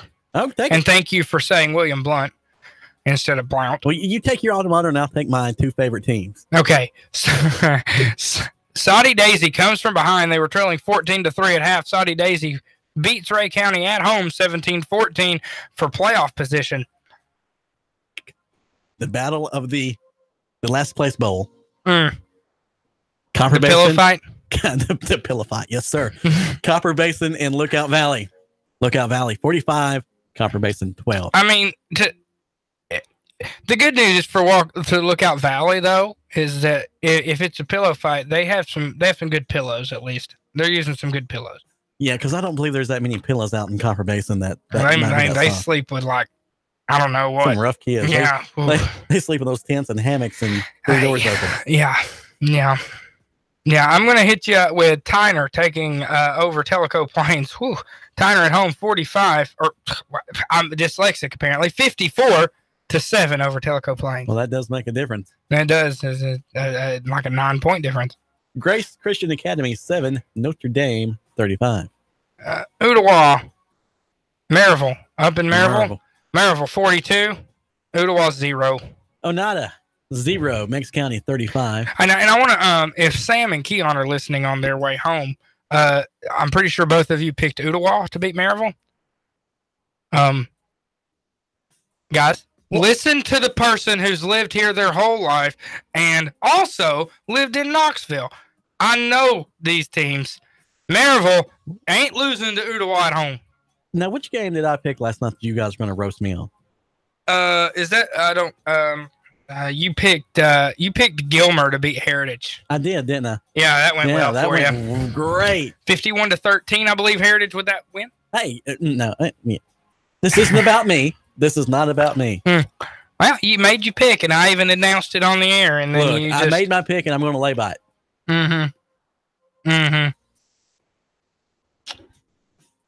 So, those are the scores that we have right now. Some games still in progress. If you have a score update of a game that we haven't gone over, we haven't gone over it because we don't have it. So always feel free to give us a call at 423-800-8949. We'll be happy to get you on the air, get you a score update from you. Also, you can always tweet at me at Nick LeFew on Twitter. That's at NickLeffew on Twitter, or you can always report that on our NoogaRadio Facebook page. That's true. That is true. And if you're out and about, there's several ways to listen to NoogaRadio as you're out. There's our NoogaRadio app that you can find on your app store, or at least your Google Play Store. The TuneIn app is available. There is also the Facebook Live that we always do as much as we can for our live shows. 92.7 FM, of course, and I think I'm missing something. I'm over here reading tweets, so I wasn't even paying attention to what you're saying. I'm so sorry. At least I'm honest. You're great. You're great. And Sam sent me a text message too, saying that Ottawa came back to win. That's funny. Well, it might be true. No, it's not. Yeah, we've getting. It's not the first time we'd have something conflicting. Listen. I have Chattanooga Times Free Press here. Sam said in his mind they came back to win. No, it's a state top ranked Marable 42, Ottawa 0. Well, in his mind at least. Yeah. But, going back though to that Whitwell and South Pittsburgh game, man, that was. You say that like I screw it up. No, I just like saying it. Okay. Like I did Roval the other day. Anyways, so Whitwell, man, I was just watching the updates as you were getting them over there. And that was the game it looks like to be at. I saw pictures and everything. It looks like it was amazing, and good for Whitwell. I mean, they're snapping a 28-game losing streak to South Pittsburgh, and Stephen Hargis obviously did a great job updating us, and also Heath Thacker as well. Those two guys at that game, giving us updates. We're good there. I do have a quote here from Ottawa coach Scott Chandler about the game. They lost 42-0, like we went over to Maryville. He said, "We have never played in a game like this, and it showed." I don't know what that means. I wonder if they had some issues on the sidelines, but it sounds like to me that it did not go well. Them losing by that much did not go well. Do we have any update from the coach that was ejected out? Tyrus Ward, the head coach at Brainerd. No, but funny enough, Sam and Keon will be at that game next week, and he ain't going to be coaching because he got suspended at halftime, which means he is suspended for the next game. We'll get as much details as we can, hopefully. I mean, we might have some more in the morning when we come in for the breakfast blitz, but, and again, shameless plug, 8 a.m., 10 a.m. Saturday mornings. Breakfast blitz with me, Nick LeFew. Jason Kirk will be there. Sam Jordan sometimes shows up. Don't know if he'll be there or not. Keon will be here. It'll be a good time. So hopefully Sam will be here. Don't know if he will or not. He can text me if he wants to and tell me. I think he's got a pre-obligation for tomorrow. I know, but then he said on the radio tonight that he was going to be there. So I don't know. I don't know what he's doing. But I do know he does have an obligation outside of the station tomorrow. And it's a very important obligation. So yes. And then, of course, after your show, always every Saturday. Yeah, Scott Schrader. We've got you covered with Scott Schrader. And, that's actually become... It's a really good show. It's actually one of my favorite shows now. Yeah, it's great. He does a great job. He has great guests, which realistically, if you've not been in radio a long time, the one way to make your show sound amazing is have great guests. We would probably be better if we had a great guest in here now. Probably. But I like to think that my presence is just good enough to carry the show. I will bow down to you, sir. Yeah. And then after that is our new show, Mortgage Sense with Kevin, that comes on at noon right here on NoogaRadio. So Sam sent me a text message that says yes, so I'm assuming that means he'll be here at least for part of the show tomorrow. So maybe. So we'll have a full house. That's great. Tomorrow's going to be a jam-packed day, though, for NoogaRadio. We're going to be live remotes from the Wings Over North Georgia Air Show. Easy for you to say. Yeah, some days. And who's going to be producing that remote, Jason? I will be here in the studio because I am a dedicated. So you're never allowed to go on vacation, right? Well, you're not. I mean, you can't do it. You run the board. You are the producer of every show. Well, that's at least shows that do have to run everything manually. Oh, look at that final. Whitwell defeats South Pittsburgh 34-12. So it's over. It is over. The 28-game losing streak, and I don't believe that's 28 years because sometimes they do play each other twice due to playoffs. Not sure how long the length of that drought is, but 34-12. Well, if it's one season, so does you are. Yeah, if it is one, then that's but I don't think so because I think they've played each other twice in a year. They do. But if it's a 28-year drought, then whew. But I believe it is just a 28-game losing streak over. I'm not sure how many years, but that is a final. That is a final. I'm going to retweet that. You and Twitter over there. But like I was saying, though, join us tomorrow, NoogaRadio 92.7 FM. We will be broadcasting live from the Wings Over North Georgia Air Show. Mike Steele will be down there in the gang. and bring you the latest updates as well. So you guys were out there today. You and Mike were. Yes. How you told me a little bit. He was just so excited. There was, this has been the first time I've been to an air show in a long, long time. Love air shows. They're fun to do. Yeah, they are. But Mike, man, he was ecstatic, and he's usually very, what's the word I'm looking for? Eccentric. That's a good word for it to describe Mike. And today he was like a kid in a candy store. Yeah. And we even rode in a Huey today too. And those videos are actually on our NoogaRadio Facebook page. So if you guys want to check out the adventures that we had today. I'm not going to lie. I loved watching you guys in the helicopter. That was outstanding. Oh, it was great. And, tomorrow, if you go down to the air show, if you have time, you'll get to, and I don't know the pricing or anything. It's going to be available online at wingsovernorthgeorgia.com. But you can actually ride in a helicopter tomorrow as well. I like helicopters. I've never ridden in a helicopter. I want to ride in a helicopter. Man, it was fun. It was an absolute. Yeah. If I didn't have a wedding to go to tomorrow, I would be all over going to this air show. It was great. We were there at about 4:00 today, just do all the festivities. The F-22 Raptors there, the A-10s are there. Man, phenomenal event. Yeah, it definitely seems like it. All the videos that I watched for you guys, I mean, you did a great job with that and showing all the great, little tests that they were basically doing. They were doing a dry run of the show. Yeah. So it looked really good. And then join us next Wednesday, 7 to 10 at the Walmart on 153. No, 7 to 6. 7 to 6. What did I say? 7 to 3? 7 to 10. I don't know which. I have been up since 6:30. Hey, I'm right there with you, man. We're here. We're going to power through together. Okay, we're going to power through together. So join us next Wednesday, 7 a.m. to 6 p.m. at the Walmart on Highway 153 in Hickson, as we Hurricane Michael disaster relief. A lot of great individuals have come together. A lot of great sponsors have come together to help take care of that. This sports guy might even show up for a little bit of that remote too. So. Oh, Sam? No, me. Oh, well, I thought you said sports guy. Oh, wow. Okay. Yeah. But anyways, it's like Sam's gonna be there like the whole time. So. Yeah. But anyways, it's a great opportunity for you to be able to help our neighbors down in the South, Florida. If you've seen any of the videos or any of the pictures or anything out of Panama City and Mexico. Being a former resident of Florida, like I was, these times, I at least in the 2.5 years that I lived there, we didn't have anything like that. Mm-hmm. But these kind of hurricanes are rare. That they're strong in the Panhandle and the Gulf, and anything you can do to help the folks in Florida and South Georgia, do so, because it's a tough time for them. There's nothing they can really do at this point.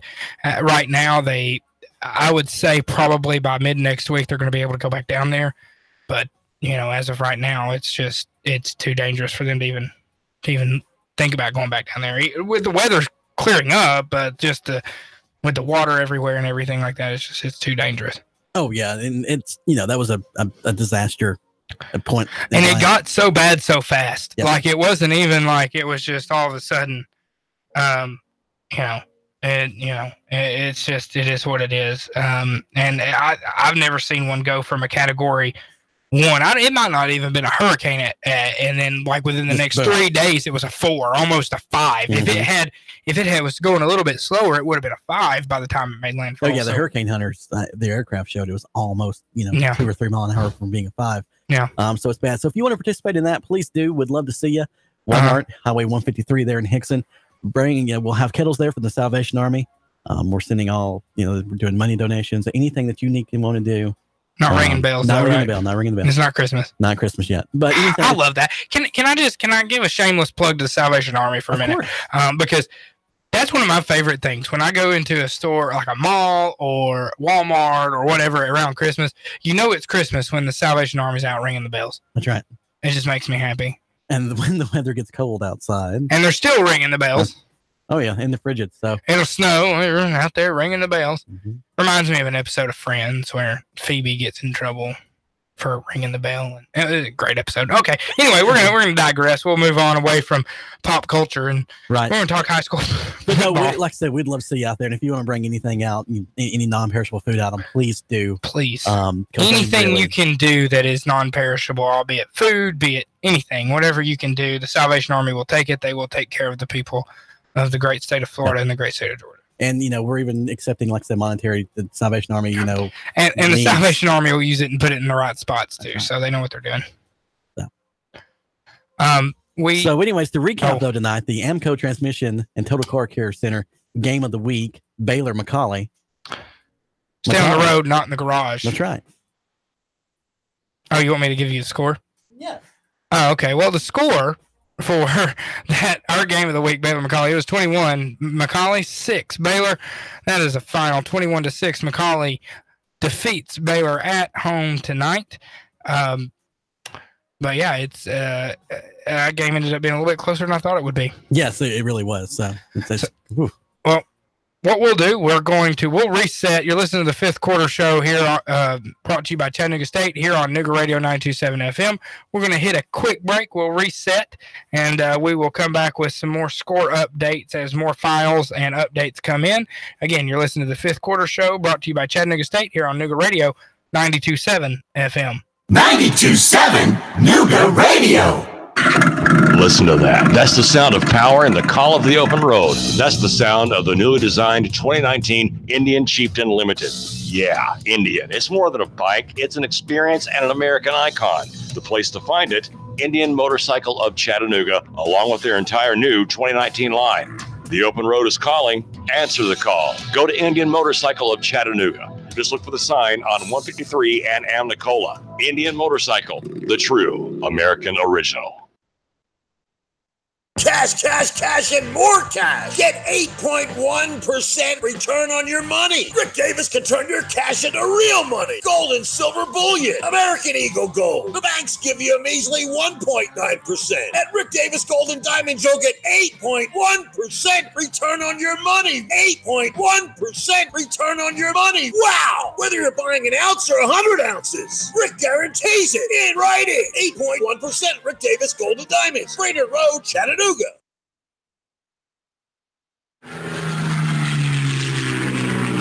It's that time of year again. For the 7th year, Wings Over North Georgia Air Show will be Saturday, October the 13th, and Sunday, October the 14th. You'll see some of our government's finest assets flying in the world today. The rarely seen Air Combat F-22 Raptor demo team and the A-10 Warthog will both headline the show, along with Tora, which is the reenactment of Pearl Harbor to include pyrotechnics. Patty Wagstaff and Michael Goulian, both world aerobatic champions, will be showing off their amazing skills, along with numerous other aviation rock stars. On the ground, you'll be able to experience military static displays and even have an opportunity to ride in a Huey or Cobra helicopter. Wings Over North Georgia is an action-packed way to spend a weekend with your family. You can even camp on the grounds. The Richard B. Russell Regional Airport is the place for all the action on October the 13th and the 14th. For tickets and camping reservations, visit wingsovernorthgeorgia.com.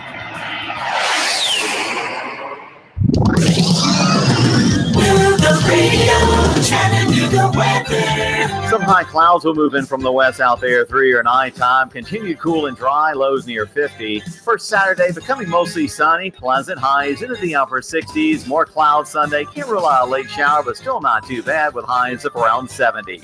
It's apple season, and now is a great time to visit Apple Valley Orchards in Cleveland for the freshest apple cider and more. Open daily. Apple Valley Orchards, 423-472-3044. And I'm Soar Team 12 Chief Meteorologist Patrick 4. 92.7. Call 423-875-3600 if you're looking to expand your professional look of your business. Then consider the vast opportunities that are available when you locate your office with the Raines Group family. Remember, it's location, location, location. And the Raines Group has the location for your professional office. Check out the spaces for lease at Executive Business Park on the Lee Highway. Small or large, we will be able to suit your needs with the Raines Group. Call 423-875-3600 for the business professionals with the Raines Group.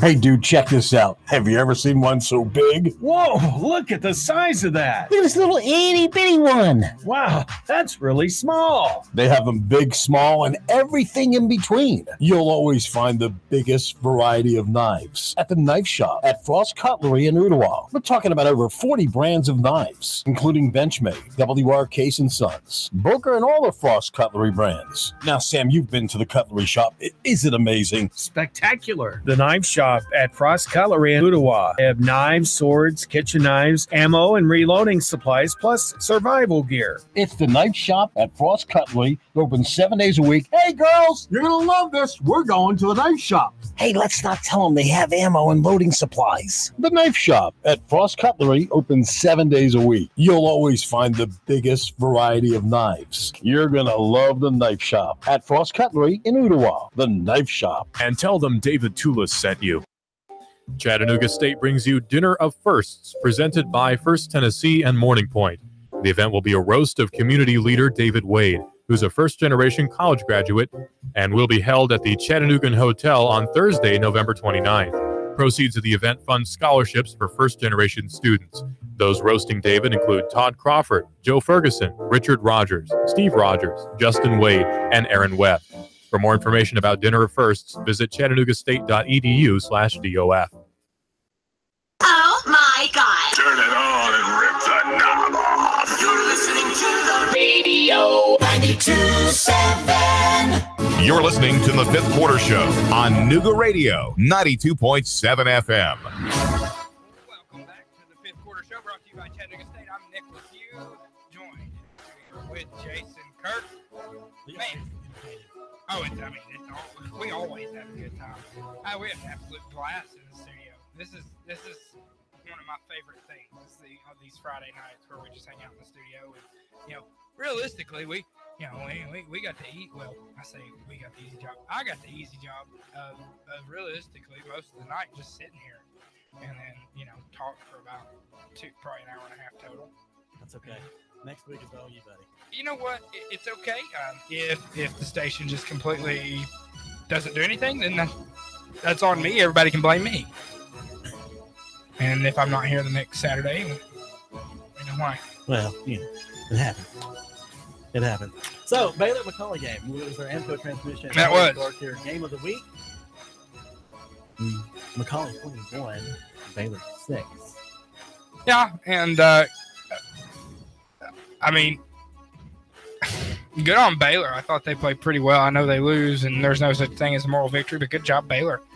I thought they did a really good job to stay in that ball game, and then they did some really good things. McCallie's got to be able to hang on to the football. So does Baylor, but McCallie cannot be beating themselves if they want an opportunity to win a state title. Oh, most definitely. Another big game that we had, well, we didn't have it, but another big game in the area was for a region title, and that belongs to Whitwell over South Pittsburgh, ending a streak of 28 games.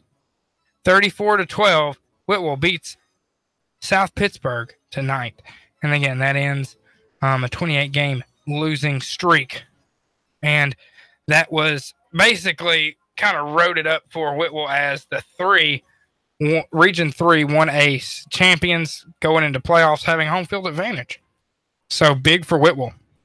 That was a big win for Whitwell. Speaking of Whitwell, though, have you heard anything from Heath yet about? I have not heard from Heath. I know he's got a lot going on. Of course. He's got a lot and everything with surely what's going on. Obviously he broadcast tonight, did color for Whitwell's broadcast, but I'll be honest with you, he was wonderful keeping me up to date, and it wasn't like him sending me text messages, just his Facebook page. He does a great job keeping that up to date, so we'll always have a Whitwell score. But we're going to go ahead and run through some scores here. I'll start it, Jason. Starting in Georgia, Haralson County defeats North Murray 24-22. Yeah, it's a close score. I didn't think it'd be that close. No, it was a good close. So anytime you can battle around 2 points, man, that's there's got to be some. It's got to be a fun game to watch. Oh yeah. So the Rebels 24, the Mountaineers 22. The scoring drive on that: Haralson County 6 first quarter, and the second quarter 6. North Murray got 7 in the second quarter on them, and then third quarter Haralson County came back 12, North Murray 8, and then in the fourth quarter Haralson County scored nothing compared to North Murray's 7. So 24-22 Haralson County, North Georgia. I have Darlington beating Tryon at home 17-14. I've got Ridgeland with a defeat over Lafayette 69-7. Calhoun takes care of Murray County, shall I say, Calhoun, the Yellow Jackets sting Murray County 56-0. And we got Sprayberry. Also, Yellow Jackets. Yep, Sprayberry Yellow Jackets and the Dalton something and others. I guess I could look. I mean, you could, but I like the something and others better. It's the Catamounts. Catamounts. That's it. It's like, who else is Western Carolina University is yes, Catamounts. Sure is. Anyways, Dalton 21 and Sprayberry 13 there on that final. We have Lakeview, Fort Oglethorpe. The Warriors defeat the Cohola Creek Colts 41-18. That's easy. God, that's a lot of consonants there. Cohola Creek Colts. Cohola Creek Colts. We're going to have that as a quiz in the morning on the Breakfast Blitz. What? How to say Cohola Creek Colts? Correct. How many times can I say it? Cohola Creek Colts. I'm not going to do that because I'm not going to get in trouble with the FCC when something slips out that shouldn't. Yeah, well, you know. Okay, 41-18, Lakeview, Fort Oglethorpe over Cohola Creek. Murphy, Bulldogs, 49, the Hayesville Yellow Jackets, 7. I guess I'm just in the B's today. Yeah. I feel like we have a lot of, insects mascots around here. It's interesting. Pickens over Northwest Woodfield. That's a 55-13 final. Slim Pickens for Northwest Woodfield. Gilmer County and Heritage. Heritage 51 and Gilmer 13. We got Sequatchie County over York Institute. Mild upset at York Institute. 30, Sequatchie County. York Institute 27. Second loss of the year for York Institute. And look what the stray dog drug in. Sam Jordan's in here with us. So Sam, tell us, you called the game there, the AMCO Transmission Game of the Week. What was your thoughts? I really thought Baylor was going to be very competitive until the second quarter got underway. And, they capped it to 14-6. I still swear, and Keon still swears, that extra point attempt went through. I mean, and we were talking to others up there in the press box, and they thought it was good, but evidently there was a miscue somewhere. The one thing I'll say is the one time that anybody makes that mistake is the last time, because from here on out, you'll never watch the kick again. You'll just watch the hands of the official. That's what I do. I don't even watch the kick anymore. You don't watch the kick anymore? No, I don't watch the kick. I don't watch the ball. Watch me. I don't watch the ball. If it comes from Emmy, though, you'll be watching. There we go. Okay. Yeah, I guess Shout out to Emmy. Hi, Emmy. Yeah. She was here earlier. She hung out for a little while. She's overall, like a normal person though. She's asleep probably now. So yeah. But overall, it wasn't really a bad game. I was like amazed at all the penalties that we saw come from McCallie, and I mean a lot of them were 15-yarders. I mean, for the most part, I mean they had 5 penalties in the first half alone, and racked up another 4 more. The second half, at least that many, but Baylor, the frustration was starting to show there about midway in the third quarter, and especially when they had that pretty decent drive and they just couldn't get past the 40, and McCallie they kept laying it on. They did not quit their A game. Their first team stayed out there all the way to the very end. The thing that, we had it on TV too. So it was on TV. We were listening to y'all's broadcast and watching the game on television. And it was interesting because, thankfully we were listening. We were only, running your board. So I guess we probably need to listen. I say we were running the board. I really wasn't doing anything. I was just kind of sitting here. But, hey, I'm definitely honest. I will say he's really honest. But I tell you though, all he did, he can't take credit. He did run the board for a little bit. I did. I did run it for a little bit, but that was when we didn't have any issues. We didn't have any issues except for the fact that you were loud and Keon wasn't, and I had to manually, just make sure you guys didn't sound out of whack. Well, but they're whack anyway. So, you were just loud and he was just not. So that's par. Well, I say that's par for the course, but he's usually loud too. So I don't really know what the problem was. At least he didn't get into preaching. Yeah, that's true. That's true. He did not. Keon really has done a great job. I said this to him off air over there in the press box during halftime. I mean, he's done play-by-play before, and he was doing the majority of the Chattanooga Eagles games this past season, and for the most part throughout the high school football season, Keon has really done a great job, and that young man has got a lot of promise ahead of him. Yeah, he's really good, and he'll continue to just get better. I mean, high school football is a great place to learn and to do play-by-play. Play is hard. If you've never done play-by-play is tough. You got a little bit of homework. The easy job is being a color guy. I mean, you just break down what's happening on the field. If you have any background in coaching or playing, it's the easiest job in the world. Right, and that's the thing. For the 38 years I've been in broadcasting, 35 of that has been doing play-by-play, and it's hard, because I try to share the load and mentor a little bit, and it's like when I switch and go to the color, it's like I'm like a deer in the headlights. It's like it's not easy being the color guy. Yeah, well, that's your normal look around here anyway. It's just the deer in the headlights. So you're fine. Speaking of deer in the headlights, did you see this score, Sam, for Polk County and Bledsoe County? I heard you say that. 3-0 final. Like, talk about guys that had just had deer in the headlights look. They probably didn't even show up to play. They were probably just like, either that or both defenses were just really good. Yeah. And I was glad to hear your alma mater came from behind. Big comeback. I think we talked about this at nauseum a little bit last night, but I thought if Saudi was realistically going to have a chance to really win this game, they need to score 28 points. They scored 17 and still won. So good job on that defense. And Justin Barnes got his offense going in the second half, scored 14 unanswered points to win 17-14 at home against Ray County. That's huge for playoff seeding. Yeah. Big win. They were kind of basically neck and neck going realistically virtual tie there. Nick, one of the funny things here this afternoon, I went down to get Mike and Jason and Summer from the Wings over Sam was our ride back. I got to learn a lot about where some of these schools are at. I learned where Armucci is.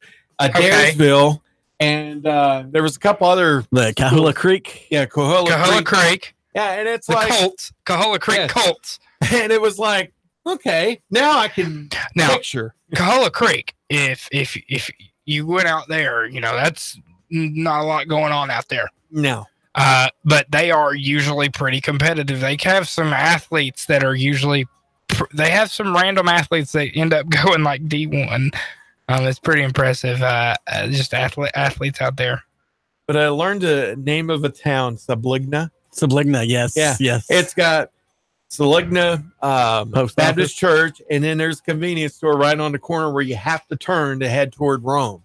And somehow my GPS took me through the backwoods, and there's a lot of very nice homes around there, but two things commercially, a church and a convenience store. Well, you did come down and rescue myself and Mike at the air show. What did you think of the few performances that you saw while you were down there? I was impressed. I mean, knowing that you guys were up there and you're going like straight up and then all of a sudden straight down, and it's like I would have been spilling my guts, literally. Not to completely change the subject, but I'm going to anyway. Let me change. You're good at that. I want to ask you, Sam, you and Keon both, and Keon's not here to defend himself. Ooltewah pick went really well for you guys.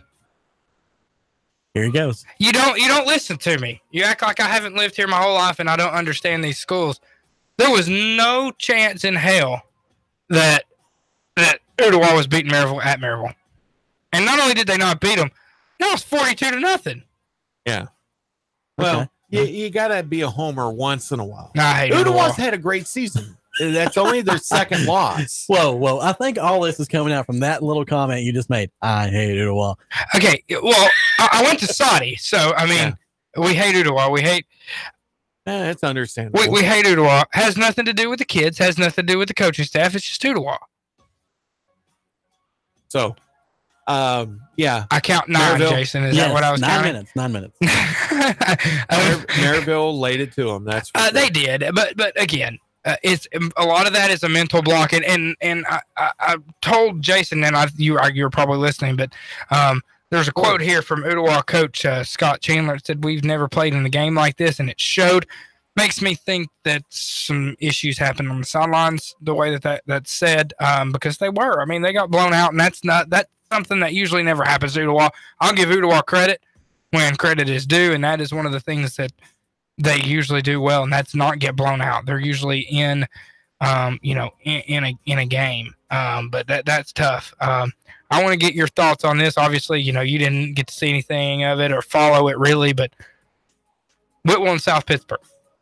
I'm totally blown away with that. Yeah, were you myth of South Pittsburgh just rolling over everybody like a steamroller?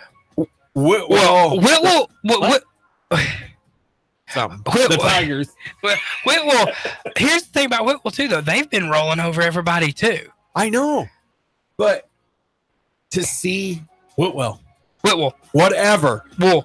Remember, W-O-O-L. Time out. That's huge. We're gonna have a linguistic lesson here. It ain't gonna help me. All right, old dogs. Repeat after me. Repeat. Wool. Whitwell. No, but you still have to put the L on it. If you're going to leave out any letter, it's the T. So it's Whitwell or Whitwell. Whitwell. It's not Whitwell or it's not Whitwell. It's, he had it. Do it one more time. Whitwell. Remember, think of it this way. I'll start writing it out for you phonetically. It's W-H-I-W-O-O-L. Whitwell. There you go. Whitwell. See, it's easy. I'm gonna have Heath. I'm gonna talk to Heath, and we're gonna try to get him on the show on Thursday night, and we'll do a linguistic lesson with Heath as well for you to work on Whitwell. Okay. Anyway, but yeah, it looked like a great game. I followed Heath's Facebook updates and Stephen Hargis on Twitter all night. They did a great job, really putting you in the spot. Hudson Petty, another great night. 3 touchdowns for Hudson Petty. Whitwell's a force to be reckoned with when it comes to that. It definitely shows. That was the region championship. I mean, realistically, yeah, unless Whitwell just decides to lose out, it is, and South Pittsburgh wins out. To believe if it's not going to happen. South Pittsburgh like that. But yeah, the Region 3 1A. So I mean, realistically, 1A goes through Whitwell right now. So that's interesting to me. Not just Region 3. I'm talking Whitwell and the 1A division goes through Whitwell to get a state championship at this point. But who could possibly stand in their way? South Pittsburgh. You really think that? Yes, I do, because even if it coming back to South Pittsburgh, it would be at Whitwell now, which that's huge for Whitwell. But that being said, yeah, South Pittsburgh can still do it. And again, that's the first time they've won in 28 that was the 29th matchup. That's the first time they've won in 29 straight matchups. In any of your sources, does anybody have the score of the East Ridge game? I have. I don't. I haven't seen it on Twitter. I haven't gotten any updates from it. I don't know. I'm really hoping that East Ridge can get their second. Who were they playing? Sequoia, Madisonville. It was in Madisonville. Could be why we're not getting. Yeah, that's got to be why. Just because I wasn't getting any updates, really from Ottawa Maryville either, except for the fact that the Times Free Press had a reporter there. Don't think East Ridge and Sequoia Madisonville got a reporter. No. Sorry, Coach James, but I don't even if they have a paper. Yeah. Let's see here. Just go through a couple of others. Anderson County Community College basically went at home against Chattanooga Central 48-7. Good for Central to hold them to 48 points. Moral victories. Yeah, I mean, it just seems like Central, they started off with a bang and they just good. Yeah. The rest of the season. Yeah, Tyner rolls Tellico Plains 54-7. No surprise there. Notre Dame rolls Grace Christian 35-7. I'm trying to find any good scores to really talk about. I'm trying to find updates myself, and we pretty much. This is it, guys. I mean, there were some better games than there was last week, but not a lot really. I mean, you had 2 games that people were talking about. And one of them Sam did the broadcast of. The other was taking place in Marion County. So, yeah. But I'm really surprised that Lafayette didn't show up at Ridgeville. Lafayette. I did say Lafayette. Yeah, Lafayette. You over enunciate the T's. Yeah. It's okay. Remember, you just act like you got molasses in your mouth and everything goes all right. We might have to start doesn't let me eat molasses. It's all for her. We might have to start chewing Red Man. Or chewing Red Man. Yeah, you could chew some Red Man, or some, you get some Copenhagen. Well, what about that stuff you were chewing on? I got right here, Grinds coffee pouches. You want some? It tastes like chocolate good. coffee. I mean, it's just coffee. Yeah. Red Bank Lions 21, the Panthers 6 of Brainerd. And that was, by the way, that's the 3rd consecutive region championship for Red Bank. Get ready for them to make another run to Cookeville. Yeah. Yeah, the road to Cookeville, man, is really going to be Whitwell. And well, we have some state title contenders in this area, folks. We have we got two in the same region in South Pittsburgh and Whitwell. We have McCallie, we have Red Bank, we have Tyner, we have Notre Dame. So those right there, I mean, Chattanooga's got some opportunities. It's going to be a fun November. We might have to do some programming if we got some playoff teams going on here. But I'm kind of hoping Saudi doesn't implode and Saudi won't implode. It's just they're in such a tough region and division to make it difficult. This is the fifth quarter show brought to you by Chattanooga State here on NoogaRadio 92.7 FM. You have been listening to myself, Nick LeFew, Jason Kirk, and Sam Jordan. You're going to listen to us again in the morning at 8 a.m. to 10 a.m. on the Breakfast Blitz with me, Nick LeFew, and my friends here. Have a great night on NoogaRadio 92.7 FM. And don't forget, after our show in the morning, Scott Schrader, man, I had such a good closing there, and you just interjected. Well, due to time constraints. Due to time constraints, we're moving forward in this action. Thanks for listening to the fifth quarter show brought to you by Chattanooga State. Balls. I'm Jason. That was Go Balls. Sam. That was actually Sam that said that, not me. Y'all have a good night. Yeah. And over 35 rides within Lake Winnipesaukee. Twisted Fun, Friday and Saturday night, 6 to 11 p.m. And Thursday, October 25th, 5 to 10 p.m. It's fearful fun just for you. The secrets of Dire Age Medical Center await you. Maniacal mysteries and frights echo within its halls.